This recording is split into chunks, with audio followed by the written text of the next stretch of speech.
I'd like to welcome everybody. Let's call this meeting to order and let's do the Pledge of Allegiance. I pledge allegiance to the flag of the United States of America and to the republic for which it stands, one nation, under God, indivisible, with liberty and justice for all. Lord, thank you for this opportunity to be here tonight to discuss the business of this community. Lord, I pray to bring unity to the board and to the residents that are here. And Lord, we just want to serve this community in whatever way is best for the residents that live here. We'll give you all the praise and all the glory. In Jesus' name we pray. Amen. Amen.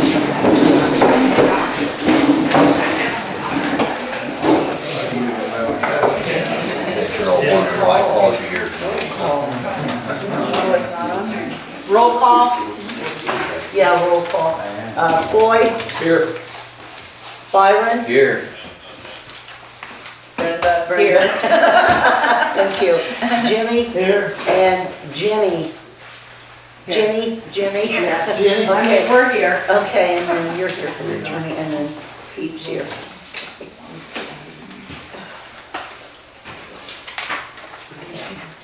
And then has everybody looked at the minutes? Yes. Have you looked at the minutes?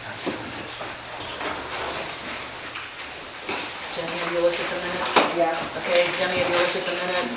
Floyd, minutes? Not Briefly. claims, but minutes. Briefly. Okay. If everybody's looked at the minutes, when you looked at the minutes, someone could please give me a motion to accept the minutes, I'd greatly appreciate it. I make a motion to accept the minutes. All right, I have a motion on the table by Byron to accept the minutes. I need a second. I second. Jimmy Phillips seconded. All in favor, say aye. Aye. Aye. Any nays? Okay, minutes were approved. So I need you to look over the claims.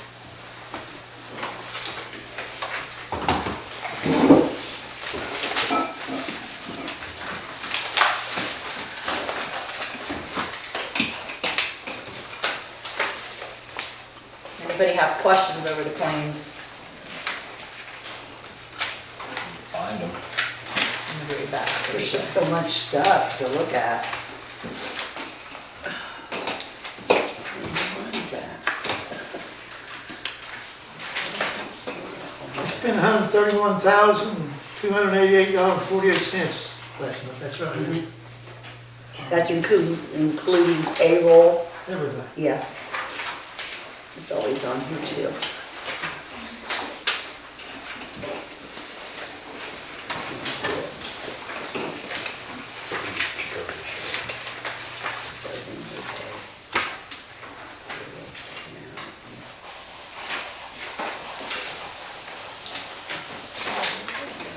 Subscription right here.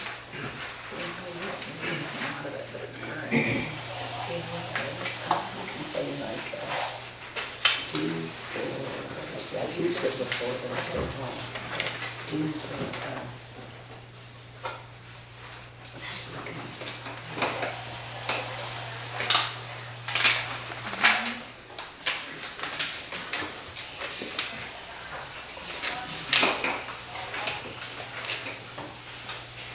Any questions? I need a motion to approve the claims.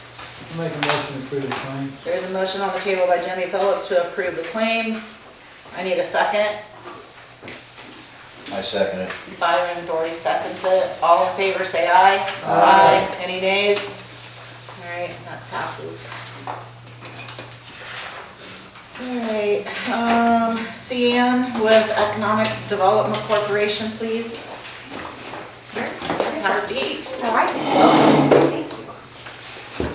So I went ahead and handed out the update I've been giving as I go around to each of the communities. And so again, it's a little dated, but that's just kind of the last quarter that we've been able to capture. Just specific to Redkey, what our office has been doing to support efforts here. I know that Jenny, the park, and her passion there have reviewed 23 potential grants. If you know anything about grant writing, it's a lot of research with you know, you would hope that a few. The good news is out of those 21, we have 9 that we feel are matches. We have 2 that feel like are a really good match. One of those one that the Pinville community have used to do their park efforts. So we're excited about that, and we'll be digging in to those and moving forward with that. I do know just at a high level, we have a folder and up on our board about the efforts here for a fire engine and pumper. I've been watching those emails. I know that there is nothing through Okra, but I know that your team has been looking at that. I have been in conversations with Mark about that, but we're here to help and write a grant if one is identified. I don't think you'll find one through Okra, but I did just get finished out the year, now a certified Okra grant writer. Jody is as well, so hopefully that will help. That leads into the wastewater items issues. Jody and I both have been sitting in on those calls. And again, in preparation just to make sure we are in the know, that if there is an Okra grant, that would be something with wastewater that would be Okra qualified, and it's something if we need to step in and help write. That's why we're staying and participating in all of those meetings. The last thing I really want to specifically talk to you about that I've been talking to all the communities in the county about, there's an information sheet attached to kind of my update about, it's called infill housing. And it's a way to really address 2 things in a community, in rural communities. One, the blight, and so you look for blighted homes that are abandoned, right? And you try to capture those. I say capture that this would be where the partnership with our RIDC would be critical, that you would have them come in and somehow, whether they purchase that or if it's on the tax sale, they capture that.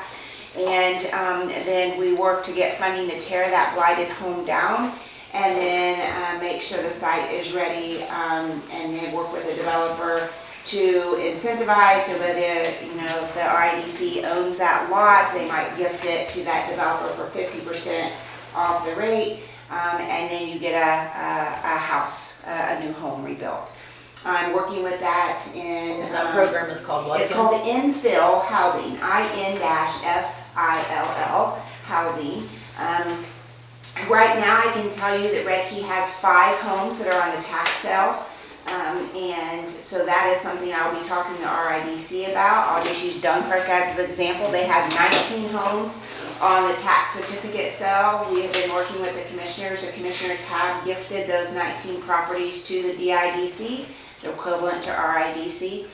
And so it's a process. We just had the public hearing yesterday at the commissioners meeting. Everything went great, so now it's kind of a waiting game. So the DIDC, if we have to wait, I think it's 120 days to, in case somebody wants to come and pay those taxes or redeem them. So we might not get all 19 properties, but we're confident we'll get some. 4 of those have homes on them that we'll look at taking down. And then our office will help work with the developer to get new homes built. And that's in Dunkirk. And so that's in Dunkirk. And so we're looking at it in Portland, and I'm just throwing that out here to see if there's an interest. And really, we want to work with the RIDC and not with you as a municipality, because in that way the commissioners can gift those properties if we're going through tax sales. Now that's different if it's a blighted home somewhere else. More than appropriate for the city to own that, but again, if this municipality owns it, it's a little bit more difficult when you start to say, because you have to get into appraisals and we need to do the whole gifting. So it's much easier for the RIDC to own that and to oversee that and run with that. Of course, keeping you all informed, but this is just a question in regard to that. What about, Jenny and I were just talking about this the other day, and what about Habitat for Humanity? Can any of those be given to Habitat for Humanity? Yeah, so you could do that if you wanted to. I know, I believe we're under Muncie, is that correct? The Muncie Habitat group. So,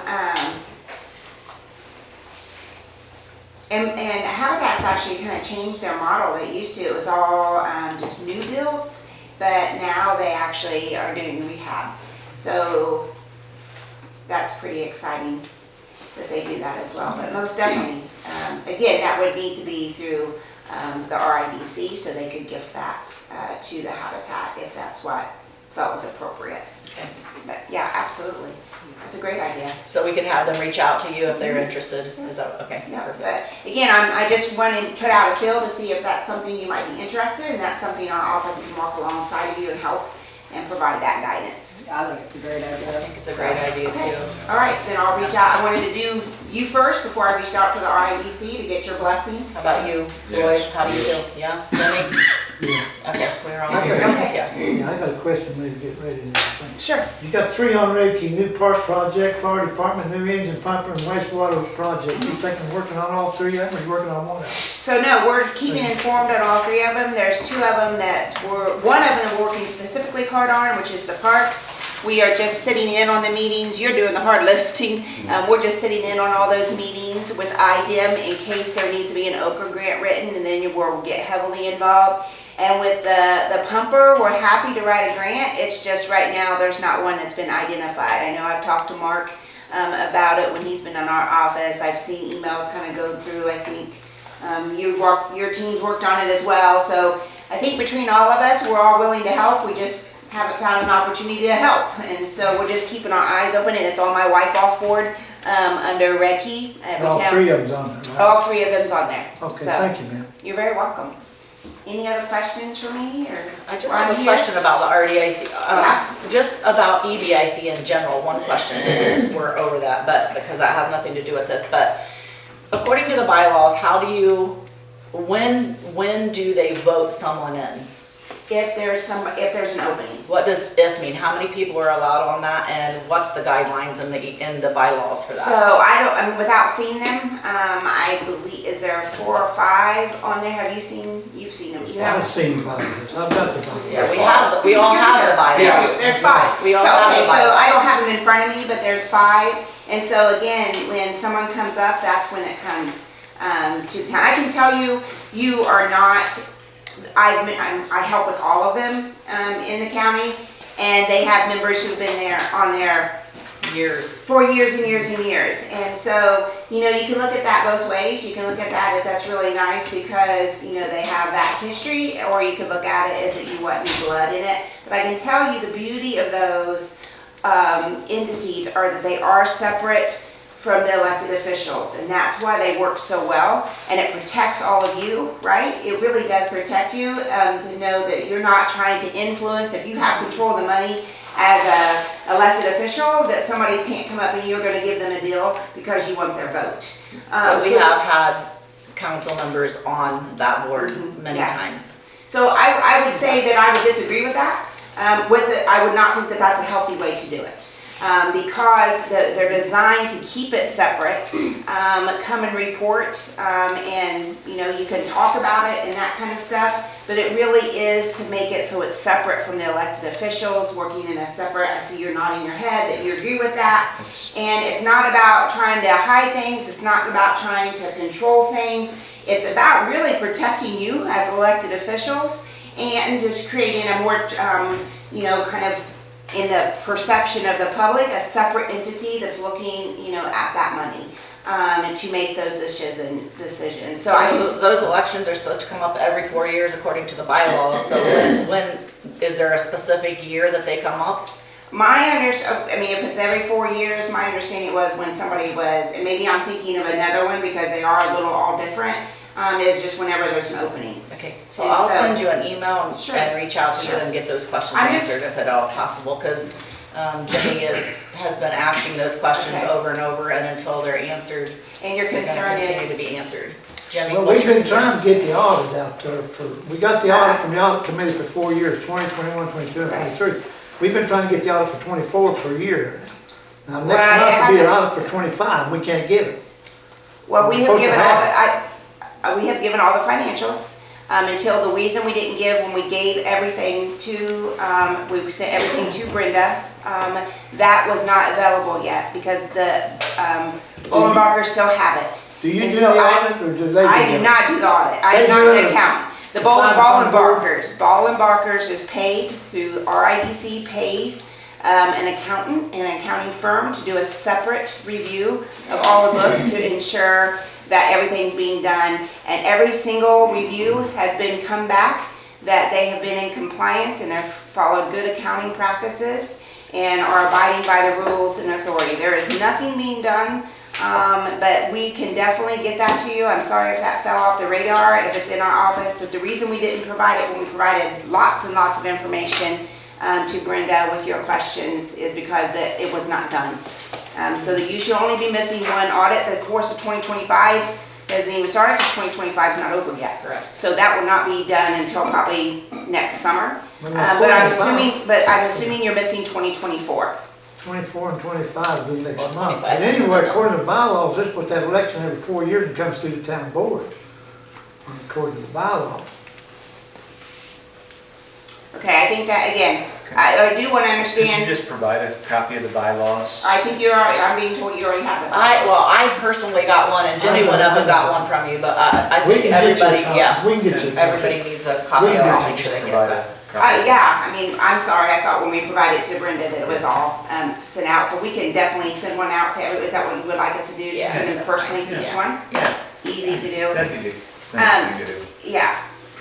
And I think again, I mean, I appreciate your questions. I think the most important thing is to remember that I think even with the prayer, that the way things will get done and move forward is we will all work in a unified manner. And so we're working hard to be transparent. I know our IDC people want to be transparent and want to work with you. And we all want to work together to make the best effort for Redkey. I can tell I just met with a new business coming to Redkey. They were in our office. She was just passing by. I heard she was Redkey and I said, hey, do you need help? And she's like, what? I said, there's a fund that could help you start your business in Redkey. And so, again, we will shoot them to our IDC and see if we can get them some support. And then that's something that, if there's one to support, I will report back to you. Perfect. Okay? But we will get you the bylaws and get you the 2024 financials, anything else you want. Jimmy? That's it, the bylaws and everything, that's it. Okay? All right. All right. And then you're gonna be, then you'll have more questions, or you'll be satisfied after that, is that, I mean, I'm addressing your concerns, right? Yeah, At this I mean, point. Town board's supposed to be over $1.5 million out there, that's what I'm getting at. Okay, Yeah, Right. she's responsible for all the money in the county, in Redkey. all right, thank you. You're very All welcome. right. Yeah. Thank you, Happy to Sam. get you the information. All Yeah. right. Okay. And we'll get working on infill housing. Thank So, you. You're very welcome. We have a Zoom call, test MyGov referencing, is that, do you know, does any, He never connected. he didn't? Okay. Do you know what that was in regards to? Cause I'm I don't know, confused. just. Jess, do you know what that was in regards to? Yes, I've been trying to see if he came. they said they're in the waiting room. Oh, is he on the waiting list? Okay. Sorry. Last time I It's checked, the he mic wasn't there. stuff, you guys should have one of those. You got, it's about this. It's in your. Yeah, I got it, right here, well,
Did you, what's her name?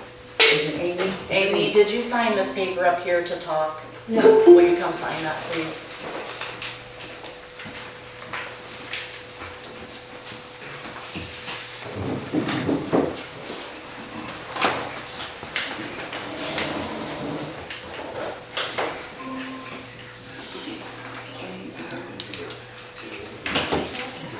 guys hear us?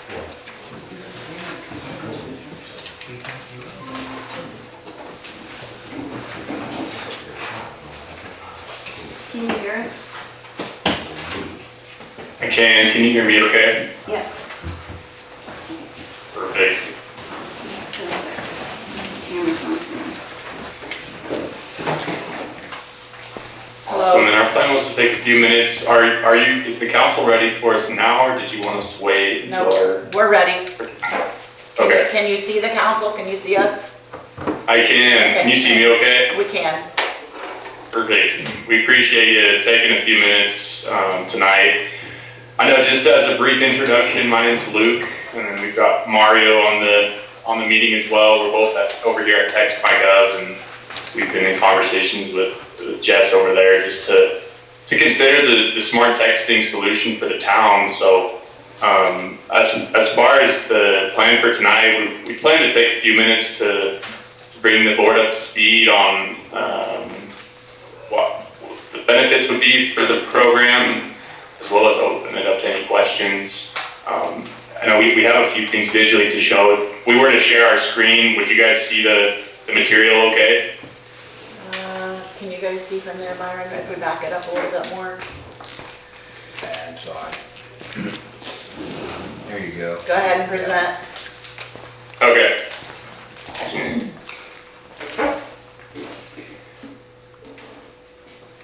We usually do the Zoom call, so Teams is a little bit, or Google Meets is a little bit foreign to us, so let me know if I did that correctly. We see it.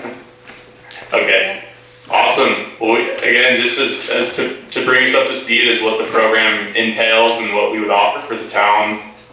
Text.gov, it's a smart texting solution.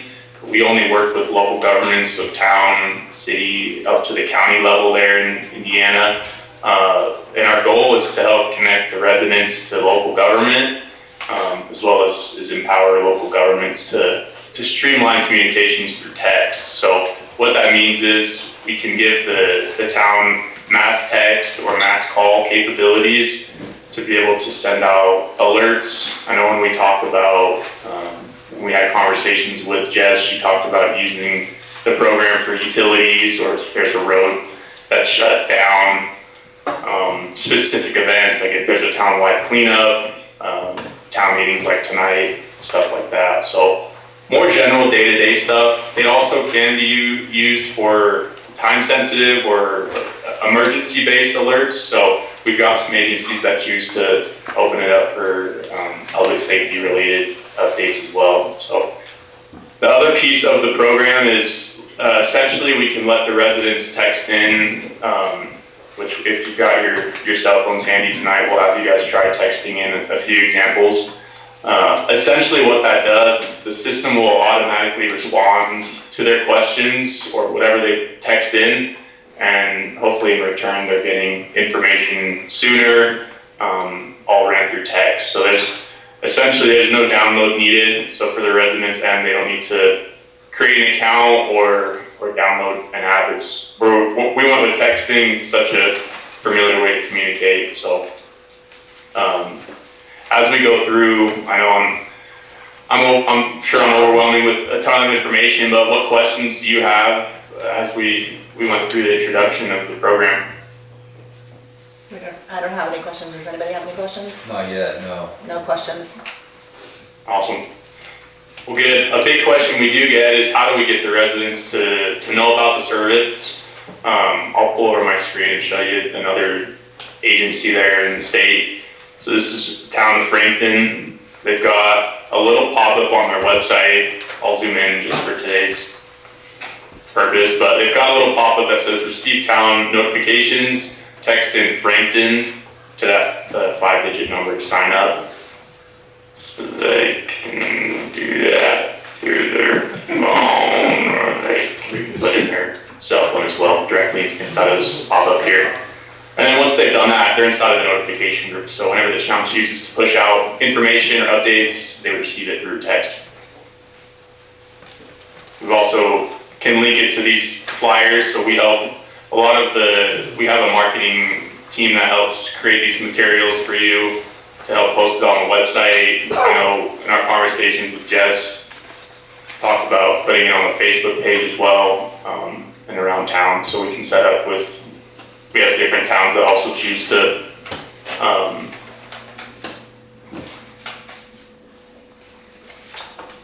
are you guys seeing the website okay, or is it still back on my slide page?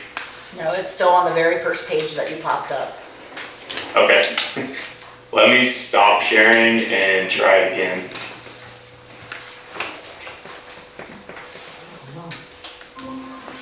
Okay.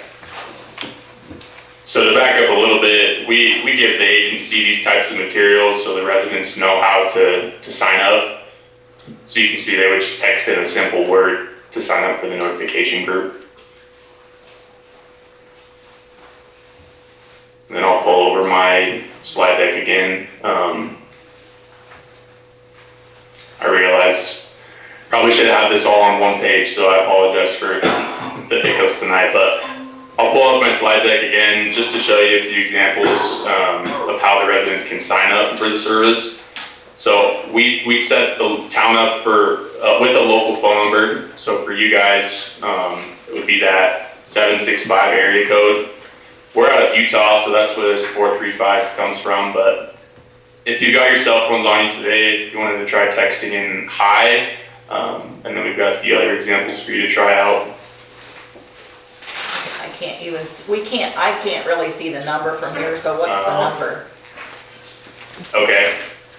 So the number would be 435 All right, 265 okay. 4446. Is that better?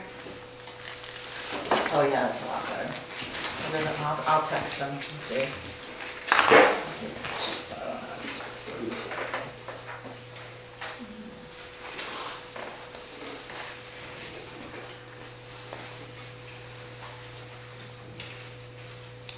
I don't know. Oop, I heard it ping. Did you get my message? See, it should have kicked something back if you sent to It did, it said, that number. it said, thank you for contacting mytext.gov. Perfect. Yeah, so typically whenever we roll out the system, we start the residents by texting in hi or hello, just to show them a little bit of what they can do at this point. So our example there walks them through a few options. They can report an issue. We've got a few examples there. If they have a question, they can text in a few words. And then lastly, we have our example text City 1 to sign up for the group, but for you guys, it might look a little bit different. It might be text Redkey to sign up for the alerts part. No, this one gave me a number. It said text City 1 to a specific number. Perfect. Yeah, that's great. So we can adjust this response based on how you'd like the residents to use the program. We have some agencies that choose just to let the residents receive alerts versus having them text in, but we've had agencies use both sides of the program as well, so completely up to you there. The other piece, well, the response we created was to the online bill pay. So if you wanted to text in pay water bill, it'll link a automatic response to your guys', we pulled some information off of the website tonight. And again, it was the pay water bill was the example we created.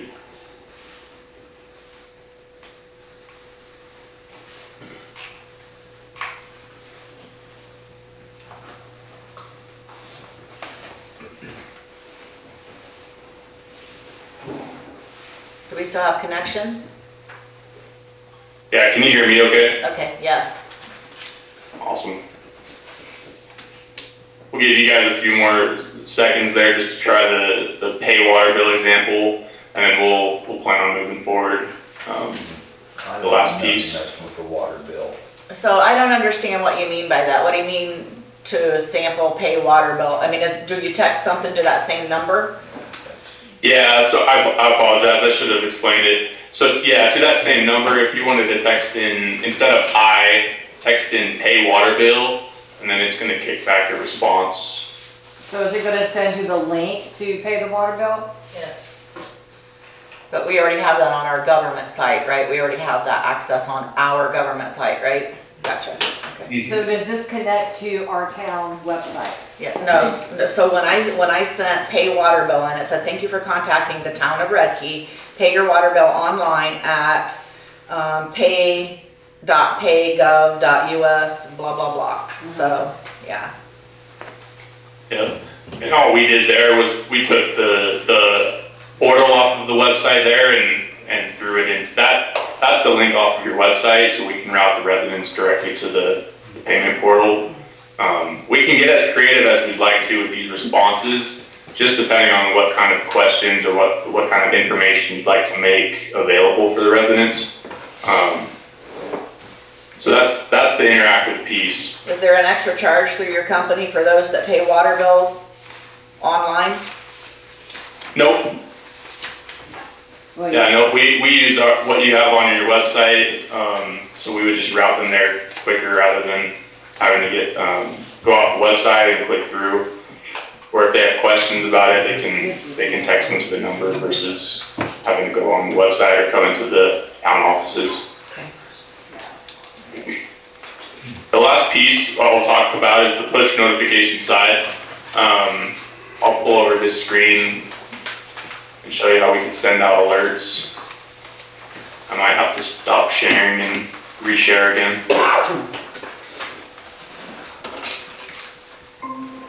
Okay. So this screen here is essentially how you would disperse or send out texts to the public at a mass level. We've got a few examples that we show here. For you guys, some agencies choose to keep everything under one general group, but we can break out specific groups for the residents. So for the examples that we talked about, right, for utilities, or if there's a road that's closed, events, you guys can decide which kind of groups to create for the residents. And then also like just our general town alerts group, and then we type out the message. I'll just say Main Street is closed today. And then we'll send out, once we've got the body of the text typed out, we'll have a green send button that you'll click on, and it's gonna go out to everybody that's opted into the group here. It's a really simple process. I think when we talked with Jess as well, there was some talks about using this for the police department if there's a public safety issue, something that's more time sensitive, as well as those more general day-to-day alerts. I know we've been, essentially that's what we wanted to get out of the meeting today, make sure there weren't any questions. As I went through, what questions does the board have for us tonight? I think we have to have time to process it and talk it over amongst ourselves and weigh out the good and the bad, and then we'll get back with each other. But as of right now, I have no questions. Jenny, any questions? Jimmy? Yeah, you have to have an email in order to get that. You have to have an email in order to get that. Great question. You don't have to have an email. You do have to have some sort of texting capabilities. So a smartphone or even a flip phone, as long as it can text. A lot of our you can use the customers program. don't have that. Okay, any questions from Byron? No. Floyd? Okay, we don't have any further questions. Perfect. Well, thank you for your time tonight. I know we sent over the proposal with some discounts attached. So we'll wait to hear back from the board or from Jess on how things went. Okay, appreciate you. Thank you so much for your time. Thanks for your time. Happy Thanksgiving, everyone. Bye. All right. Is it disconnected now? We can talk about this real quick if you'd like to. I don't think that most of our residents in this town don't even have texting capabilities. Jimmy don't, Floyd don't, a lot of them don't. Branded And here. it's, yeah, Like, no. and with SB1 passing, we're not even gonna have that in our finances, Can so. I say something that Jay County Sheriff will send out, if I Yes. call them and let them know, can you send out a text, they'll send it out countywide. Yes. We already have some, I mean, it's Jay County's, it's not ours, but Yeah, but they do all the road closures. we have to accident, do that. everything. So I need a motion to deny. Deny. So Make a motion. Jenny makes a motion to deny I'll second. text my gov, and I have that motion. motion on the table and Jimmy seconds it. All in favor, say aye. Aye. Any nays? Alright. I don't know, it just, you know, text us and we'll connect you to your water bill site. We don't need that. Well, we already pay our GOV site and it has the capabilities to pay your water bill right on there. Isn't that correct, It's just Sarah? a link to it. Right, a Well, link to I pay it, thought right? this was for emergency texting, you know, road closed, fire, and city building blew up. Yeah, but you're not gonna be able to get a hold of most of our elderly people. They don't, a lot of them don't tell I'm us. just saying there's great communication on the Facebook page and the board. I do page, think so too, You know. yeah. Alright, so, next we're going to, we're going to old business. And I wonder what it is. we are going to, we amended, ordinance. I don't know, cause the old ordinance isn't on there. 25-3 That would be the new utilities. one. So municipal utilities account administration, we have amended it, and we just put a few changes in there. Are those in our packet? Yeah, they are. So here's the salary. Lori, did you print those out for us? I did, because he made some, All I see is the salary ordinance. There's two salary ordinances Yeah. and then The loan agreement, town council. the park hours. and there's some on that, 2025-6. 2023. I didn't make copies because I thought we were just Can I going see that one? to, Okay, so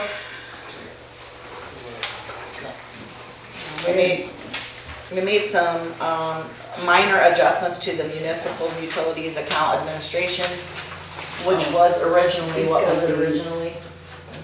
Yeah, it's the same.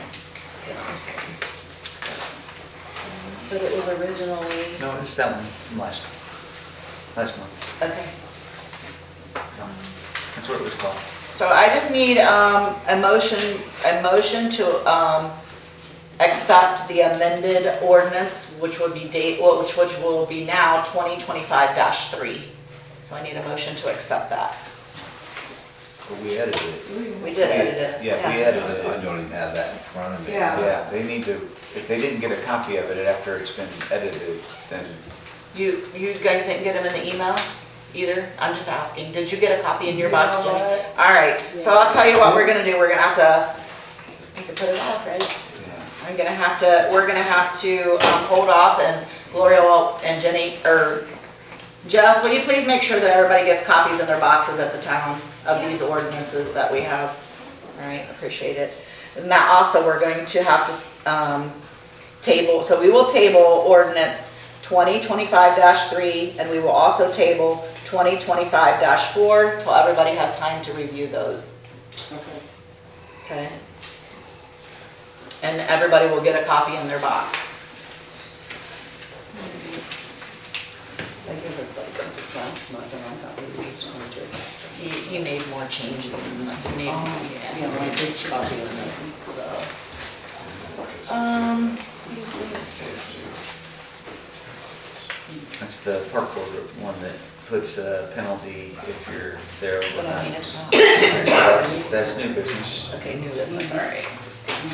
All right, so under new business, I'm sorry, this is we changed the way the agenda looks a little bit, so it's confusing me a little bit here.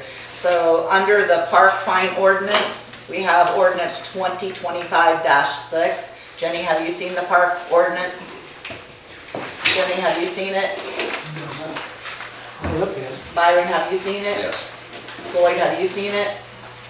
No, I've got it here, but I haven't looked at it. Okay, so it's just an ordinance amending 2013-7, whereas the only thing that we did was put a fine in it so that if you are in the park after hours of what's posted on the signs, you can and will be subject to a fine. It says violators of the park regulation may be subject to a fine not more than $500. 50. Or, no, that's not what this says. Says 500. Says 500 This and one I it's have spelled says out. 50. Mine Well, says 50. $50 increments. not more than $500. which Yeah, means at $50 increments, yes, I yes. just didn't finish it, Yeah. yes, so, of not more than $500 of $50 increments, yes. And that was requested per our officer, so that he had something to stand by when we had graffiti or loiters in the park, is that correct? Yes. All right, so I need a motion to accept the amended ordinance of 2013-7 for 2025-6. Would be I'll make Listen. a motion. An amended introduction, huh? You make a motion. Jenny makes a motion to introduce amended 2025-6. I need a second.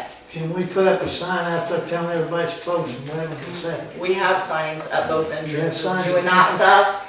Working on it. Okay, Yeah. all right. He's in the works of working I'll on it, second yeah. the motion. Okay, Jimmy will second it, all in favor say aye. Aye. Any nays? I've got a question if it's okay to ask. Yeah. I don't think they did it this year, but I know the junior league has had some overnight tournaments. Is that something that they'll make an exception for, or? Mark, this only has to do when it's dark outside and there's somebody here that doesn't belong. It doesn't That's have what to I do when we're figured. having activities Yeah. here, yeah, yeah. Think about it. Go out there and rest all the little league players. I mean, money maker. We're trying to make sense. Get You little guys small can sign handbags. it. All right, That'll have to come back next month. yeah. Oh, don't sign it. Yeah, don't sign It has it. to come back because this is an introduction. It's an introduction. Yeah, so do you want it back? Is this mine or yours? All right, I'll keep it and then I'll just bring it back next month. Okay, I've got it. All right. And then the salary ordinance, so. Also an introduction. Okay, on that, This is I had, the- I had some stuff to say on that. Is this the old and this is the new? Yeah, if you look at the notes on them, Now, there's a question about section. she told me, 6. Jana is the one who said that she put in for a 3% raise for everybody, and that if you wanted to do that, you could do that, or if you wanted to wait and see what happened, you could put in the minutes to accept it, like in 3 months or 6 months. And you have a copy of what last year's was and what this year's. The without the 3% raise and the one with the percent raise. Yeah, we're not gonna, we were told with SB1 that we should not accept any raises whatsoever until we will look into it again in July because of the SB1s and we don't know where we're gonna be until then. So I would say that we should not vote for any 3% raises. I think we should discuss that more.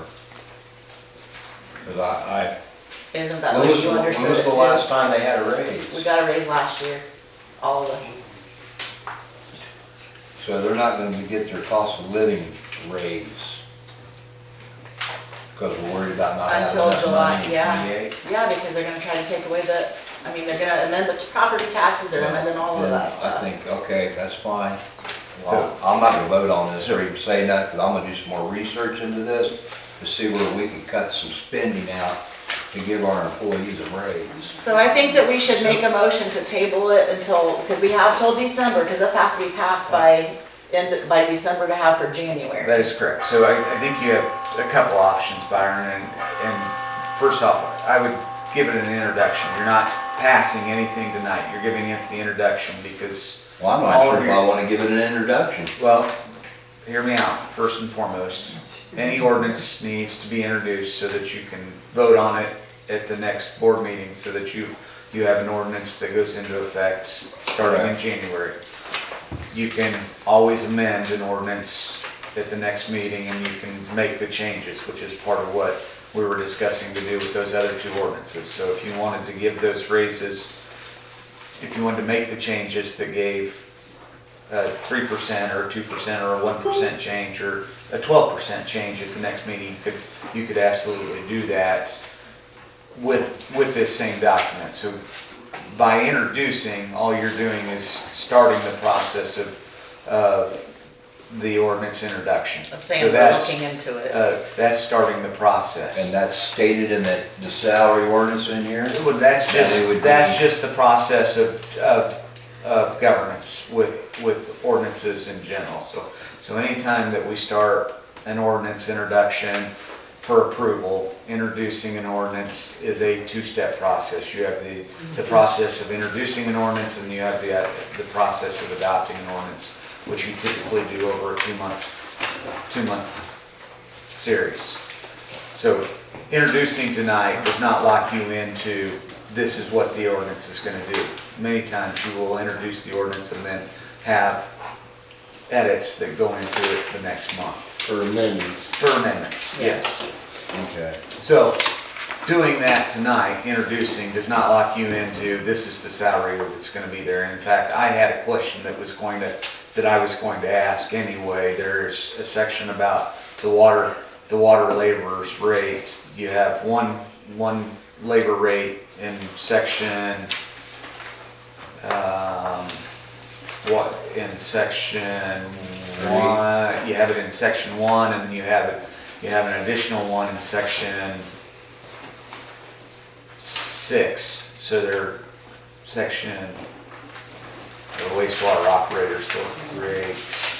So they're in multiple places. So one of the things that needs to be done, in my opinion, is that needs to be cleaned up anyway. You should have it in one place only. So section 3 and section 6. It only makes sense to have it in one place, in a normal spot anyway.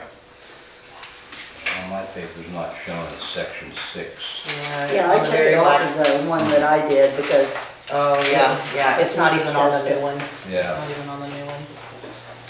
So that's been taken out. Yeah. So the one I put together, there was one. Yeah. Didn't even see the one you put together. I guess Janet did this one. 27, no, she didn't do it, she didn't have to do it. I don't think he's got his. So I need a motion to introduce ordinance, the salary ordinance. I'll make a motion to introduce. Jenny makes a motion to introduce the ordinance. I need a second. Do you want more time, Brian, to study? He's still gonna get more time. This is just to introduce. This is not to accept it, yeah. I'll second. So Jimmy is a second it. All in favor say aye. Aye. Nays? Nay. Byron's a nay. All right, so we will bring it back again in December after Byron has a time to research it. Call Janet. I'll give you Janet's number. You can call her. You can call Pete or Mara as well. Okay, Byron, with questions. Is that okay? Yeah, that's fine, thank you. You're welcome. Okay, I would like to welcome Niles from Best Way to talk about the trash toter information. Welcome. Yeah, come on up.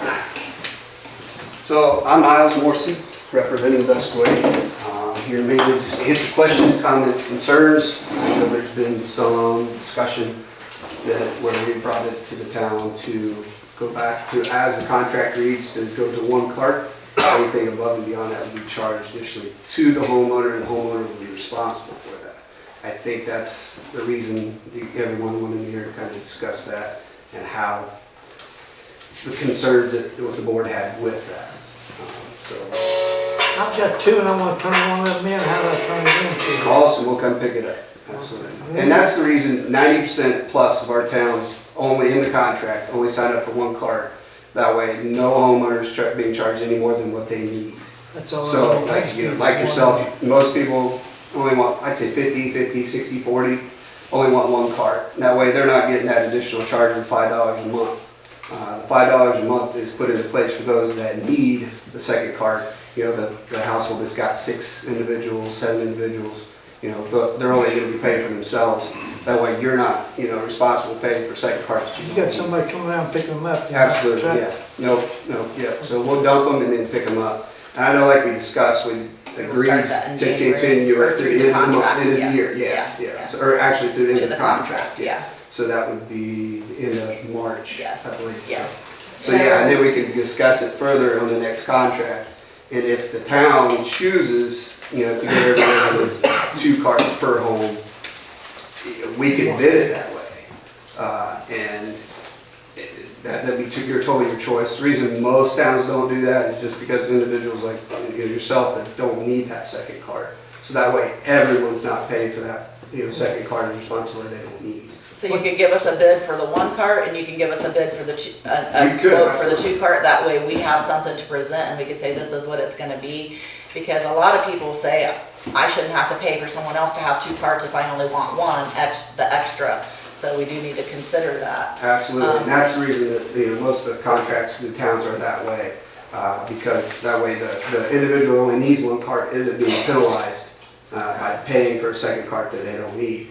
And then, you know, the individual needs 3 carts, you know, they're gonna pay that extra, you know, $10 per month because they're the ones that, you know, have that trash to get rid of. And it's my understanding that, again, that those who have extra toters right now will continue to keep those until March. Correct. Then as of March, if they don't call your office and set up to pay for the extra toters, you will be picking them up. Correct, yeah, we'll pick them up, the driver will give us a list, anything that's above and beyond, the 1 cart per home. And unless they, you know, anytime somebody calls in, an account is actually set up in their name personally. And then they're responsible to pay us direct, not the town, for that additional cart. So that we would have an actual account set up for them.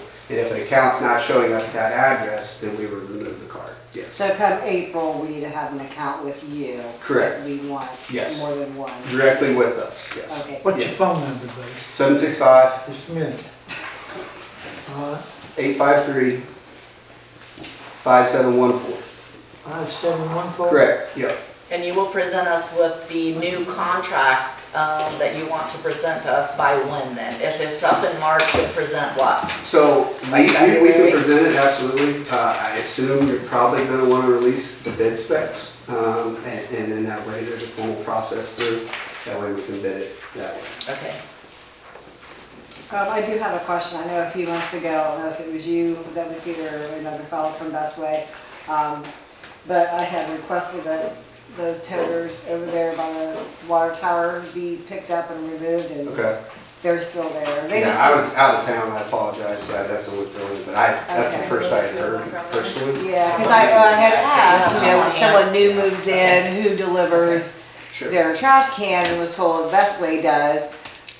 So, But then they're all just left over there, Right. and. That's because the town was responsible before. We helped them out and we just, if someone called and wanted a new one, we just sent one of the guys or myself and Yeah. got them out of there and delivered them, Jenny. so typically that's the way we do it. You call us, we take care of them. But there was a point in time when the town requested, hey, can we just have, 10 carts or so, and we'll just, if someone needs one, we'll just take it. Yeah.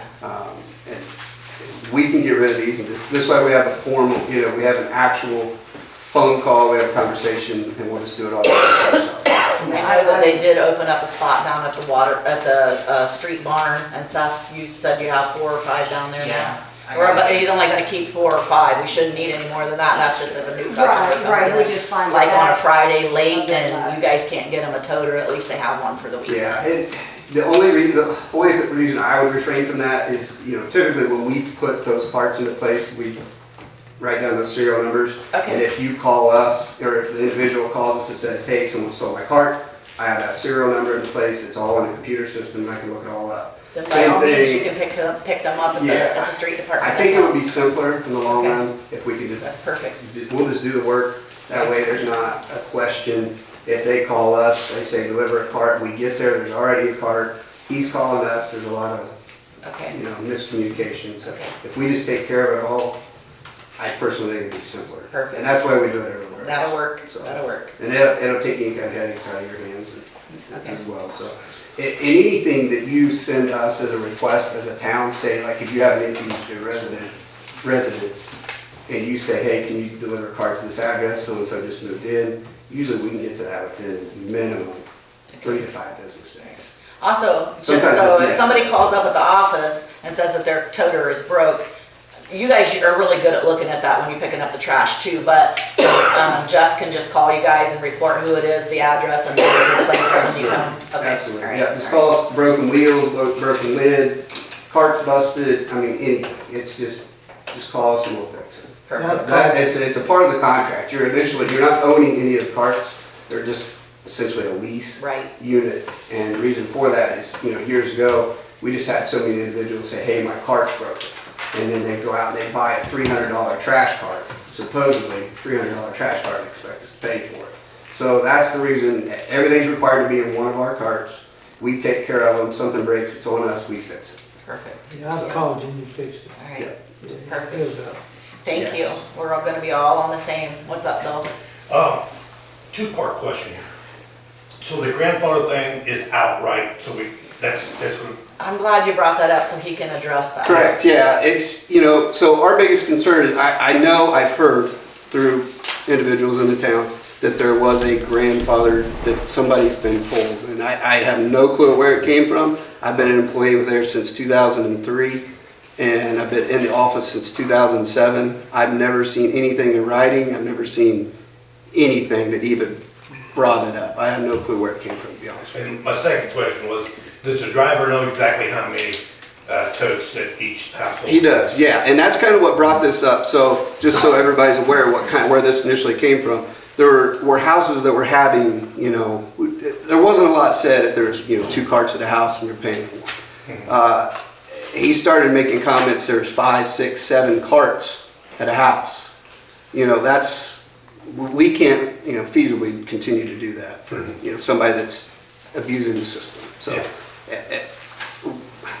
Not to put it rude, but one bad apple kind of ruins it for everybody, kind of thing.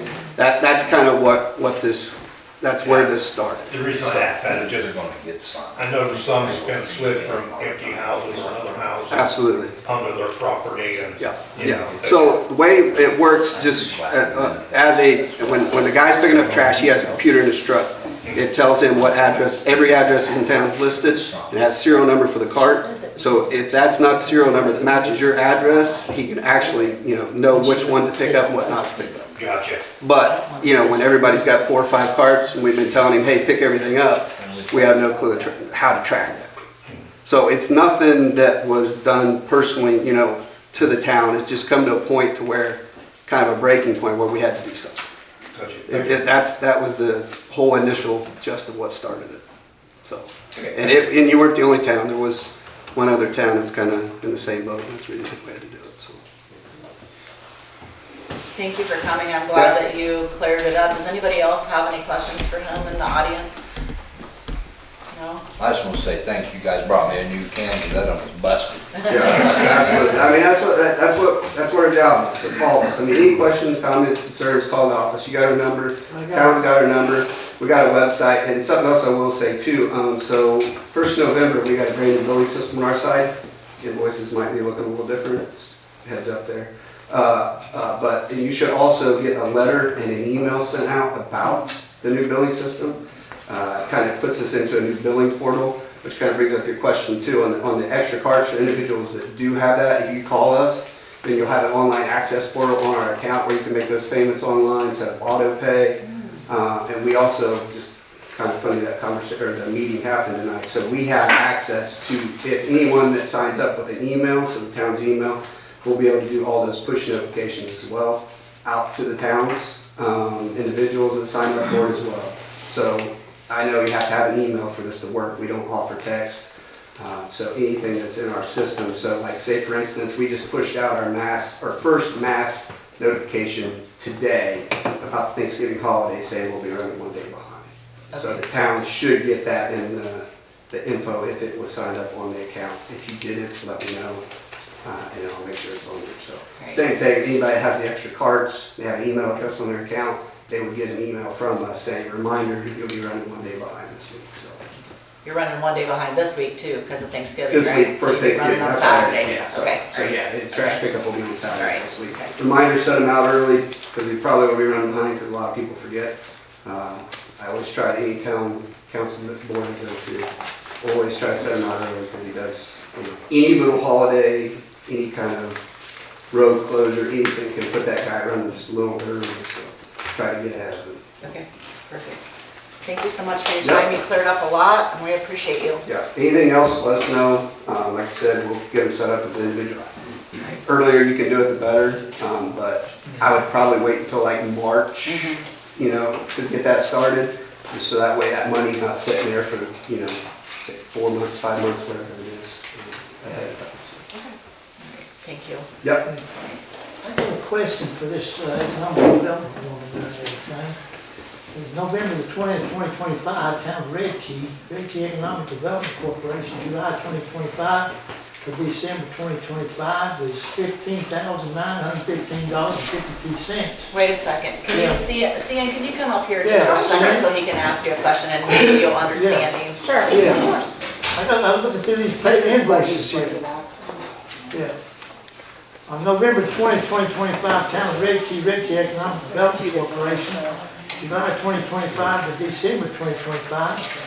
Amount due is $15,915.52. Then on November 21st is town of Redkey Sidewalk Project, Redkey Economic Development Corporation, date due is December the 2025. The amount due is $1,000. And then it says loan agreement. I gave you a copy of the loan agreement. That's what Because I I'm knew you guys reading. didn't know we had that. Yeah, I didn't know So I it gave you a is. Are copy we of borrowing it. money from them? They borrowed It money says from the borrow Redkey, sidewalk. town Redkey. Yeah, it tells them that when they borrow it, how much, when the town borrowed it, how long they have to pay it back and how much we pay. We pay $1,000 a year on the sidewalk project. So And we're so still when it paying sa- on the sidewalk project? or When it what? says balance zero then, is it paid off after these payments or is there still a I balance? don't What, think she what, did that. what can you What- tell what- us? This is just for this invoice. I have would to, I say. mean, Yeah, check it out because. yeah, I'm happy to check it out, but again, This this Yeah. is, is dues. These are yearly. She told me, because I called her because I knew Jimmy would have This a one's question.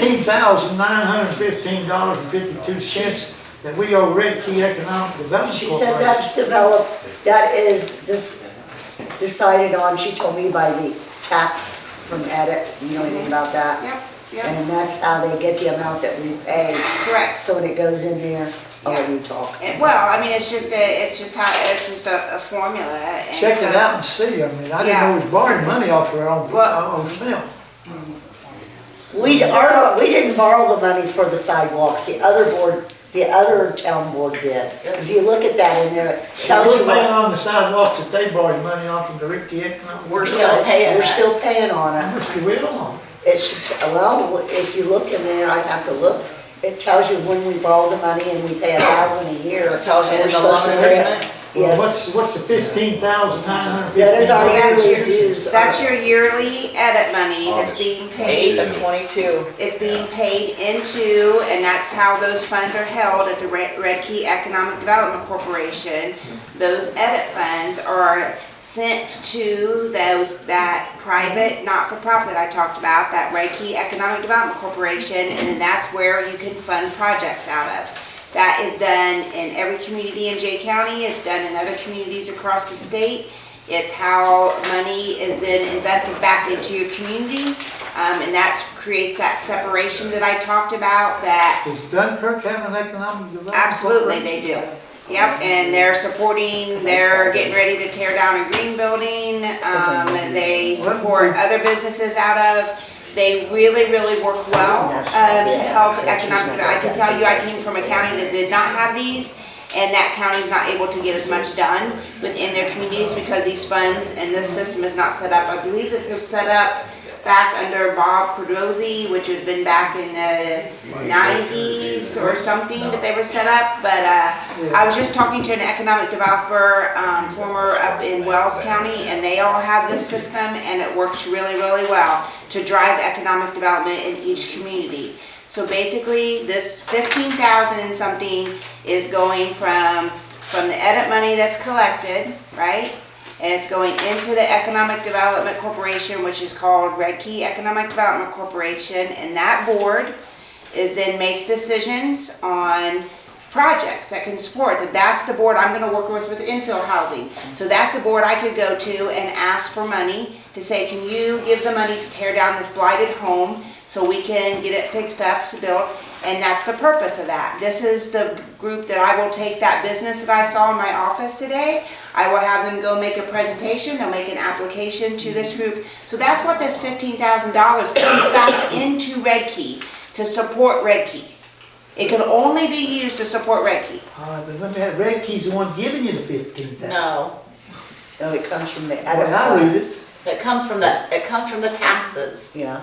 Okay, From us, we give them 15,000 some dollars this month for December 2025. we'll just let you can continue to try to explain it, because And Jimmy, I just, Well, I don't understand. you're doing good diligence for your role as an elected official, but I can tell you this is working in every other community, it's working well. I can tell you, I've worked with, the Redkey Economic Development Corporation, it's a great group of people, they're doing good work, they've done good work, and they'll continue to do good work. And this money is set aside to ensure by a separate entity, separate board members, to invest back into the town of Redkey to make sure that the right things are done in a purposeful and thoughtful way. And so it really, really does work well. I can't understand it. I mean, that's like you own the house, but you gotta pay your neighbor $15,000 so he can help you on the other neighbor. I mean, you know what I mean? It don't make sense to me. Yeah.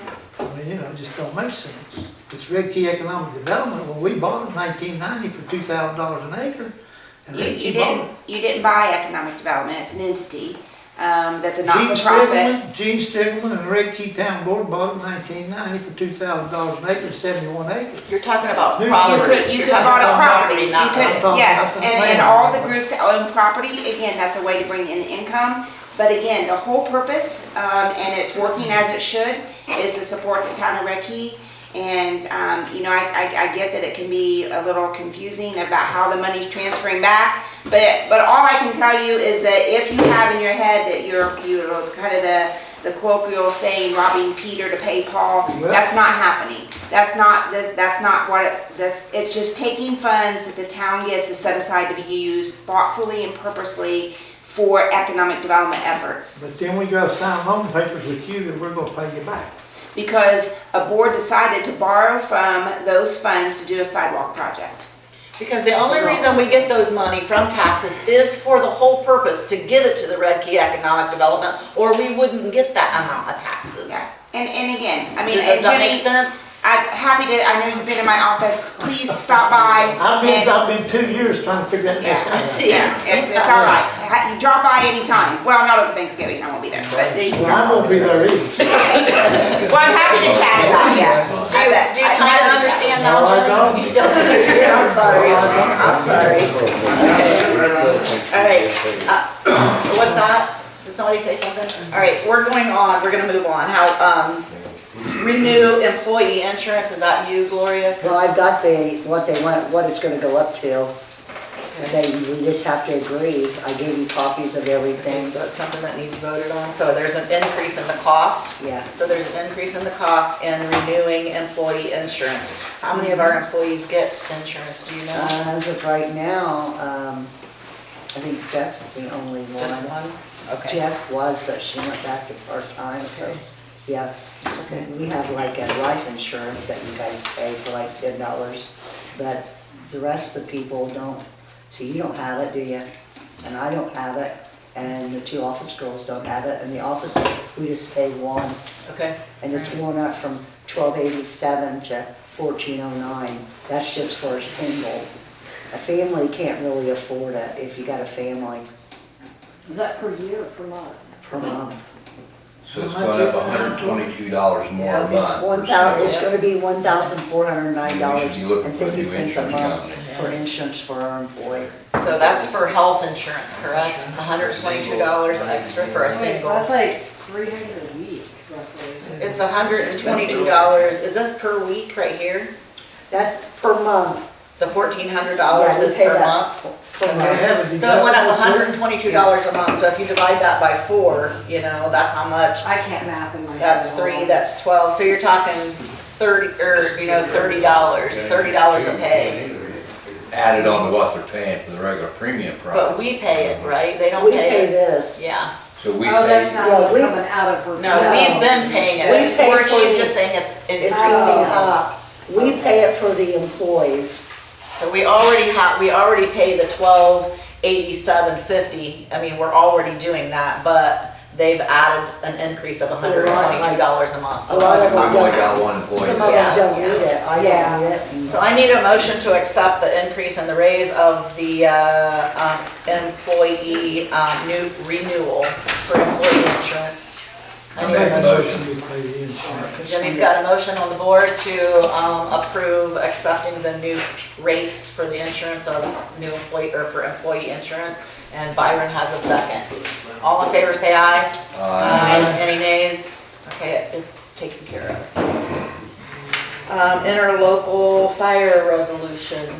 You have one interlocal fire resolution that you're gonna sign that basically sets up that you're going to sign 4 other Yeah. resolutions with the townships. We have one for each township, but this is green. And then we have Jefferson. So I need a motion, right, to accept the interlocal fire resolutions from the townships. There's 4 of them. I'll make Right. a motion to accept it. Townships. So the first one is a resolution approving an interlocal cooperation agreement with local townships for firefighting service. That's all the townships. I got my paper clip. This one just authorizes you as the council president to execute the interlocal cooperation agreement with the township agreements. So I don't have that this is, Which one's he talking I don't about? see that. What is that? Right here it is. Resolution 2025, this would be 7, because we but already it's just not had that 6. one, that's the one that the townships are gonna sign. Okay, this is the one the townships will sign. There's so many of them. Right here. Yes, that one right there. I got it, right, it's still attached. So the townships sign this one and we vote in this one and sign it, correct? That's correct. All right. So it's gonna be resolution 2025-7. And the resolution for approving an interlocal cooperation agreement with the local townships for firefighting services. I need a motion to introduce. I'll make a Approve motion. this one. I made a Resolution. motion already, we introduced it. Make a Well, motion. we're gonna actually change that, and he said we're gonna, approve this one. So this is a resolution, not an ordinance, so we don't have to, so I need a resolution, or I need a motion to approve the resolution, Whatever please. you need, I'll make a motion. Jimmy makes a motion to approve resolution number 2025-7. I need a second. I second it. Oh, Floyd will second it. All in favor, say aye. Aye. Any nays? I'll pass it around. Okay. Will you guys please sign it and pass it back? Thank you. And then, so, do I, So so they'll, she'll send this one out to the, yes, that one Yes. is, that one's going to be approved by the different township trustees, each of them will alright, so have this their will own. just go back to that Gloria then. And then he's got it over here. Alright, and then there's one for the interlocal agreement for Knox Township, Yep, is that? each Each inter, one, yeah, That's each one has of their these, own. and that's these right here. yeah, each of the townships will have their own interlocal cooperation agreement, so you'll need a motion to, This has only got a place for you to sign.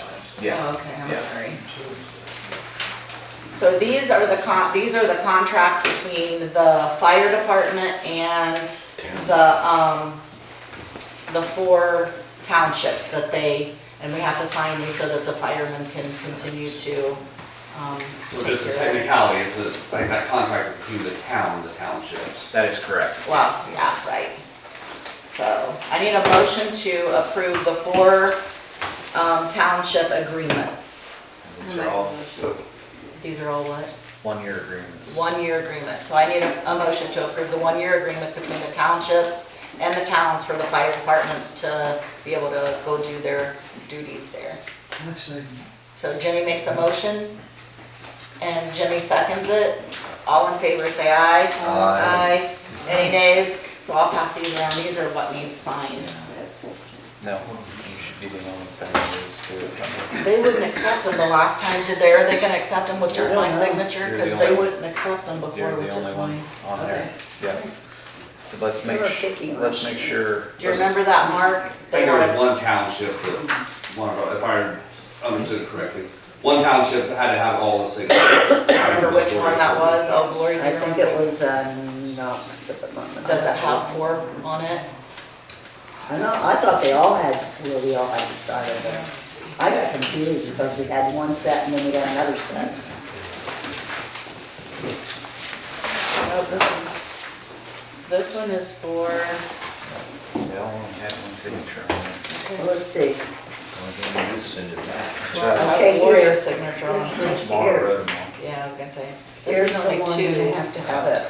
all four. Which one? No, they just have to have one on that one.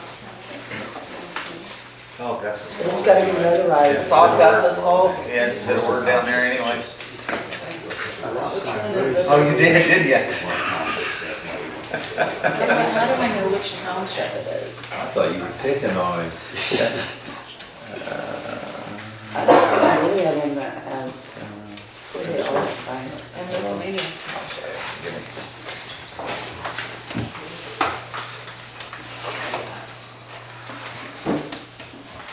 This is like the exact same one. The ones I have all have just where you sign it and I sign it and then Yeah, it's the sun notarized. is different, so.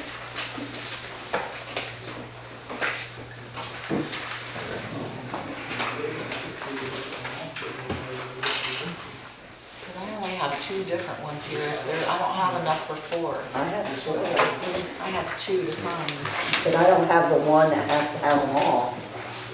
I just got, these are the different townships, Knox and Green. Oh, those ones actually say what's on them? This one's good, yeah, I have to look through to see like Jefferson is. It's up there. it tells you Oh, which okay. one. I don't see where there's one that has four. These are the Alright, different so let me see your four, Gloria. Alright, these are the four. This is Green Township here. Before you sign this one. Alright, okay. If you're looking over those, I'll just sign them afterwards so we can get moving, okay? Yeah. Because they've already been approved. Okay, so Seth, you're up, streets and water. That, I'll be quick.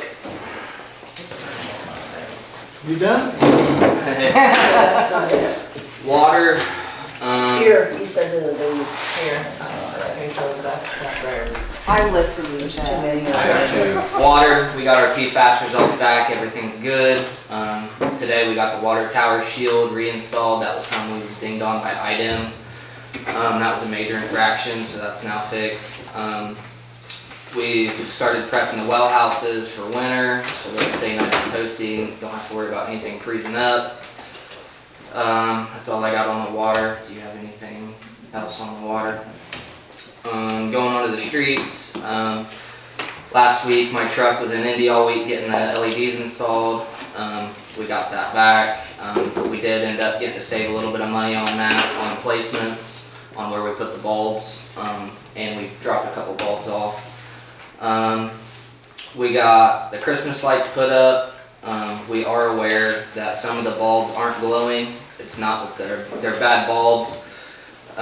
It's the actual socket itself, and that's something that's going to be addressed when they get taken down before they get hung up next year. Special thanks to anybody that volunteered their own personal time to help get the lights down, change out bulbs, assist setting the lights where they needed to be to keep things flowing, and there was a lot of bulbs that needed to be changed, so thank you to everybody that volunteered their time. Thanks to the community. Also want to thank everybody that just simply stopped in their vehicles or was walking and complimented the work that was being done. It's nice to hear that. Also thanks to the Redkey Police Department. They came out when we got onto Meridian, helped with traffic, make sure I didn't get hit when I was 20 feet up in the air. We tried. Yeah. So that's all I got. So before you go though, I want you to work on those two signs for the park, for the entrances, so that it will cover our resolution that says that they can be fined if they're caught in the park after hours. Okay, so it's important that we get the two signs hung. And then I talked to Bill Tressler today because he said that the lift wasn't tall enough to get to these lights at the basketball goal. So he said when spring comes that you guys would just take the whole pole and all down because the poles are no good. So, they're like all tilted and Bill said they were never concreted in, they were just put in. So therefore over the years we don't want them out both. We don't want them taken out at both basketball courts, just the one. Right, Bill? The one is bad. These are leaning Yeah. over here real Yeah. bad. Yeah. Okay. Thank you. Yep. All right,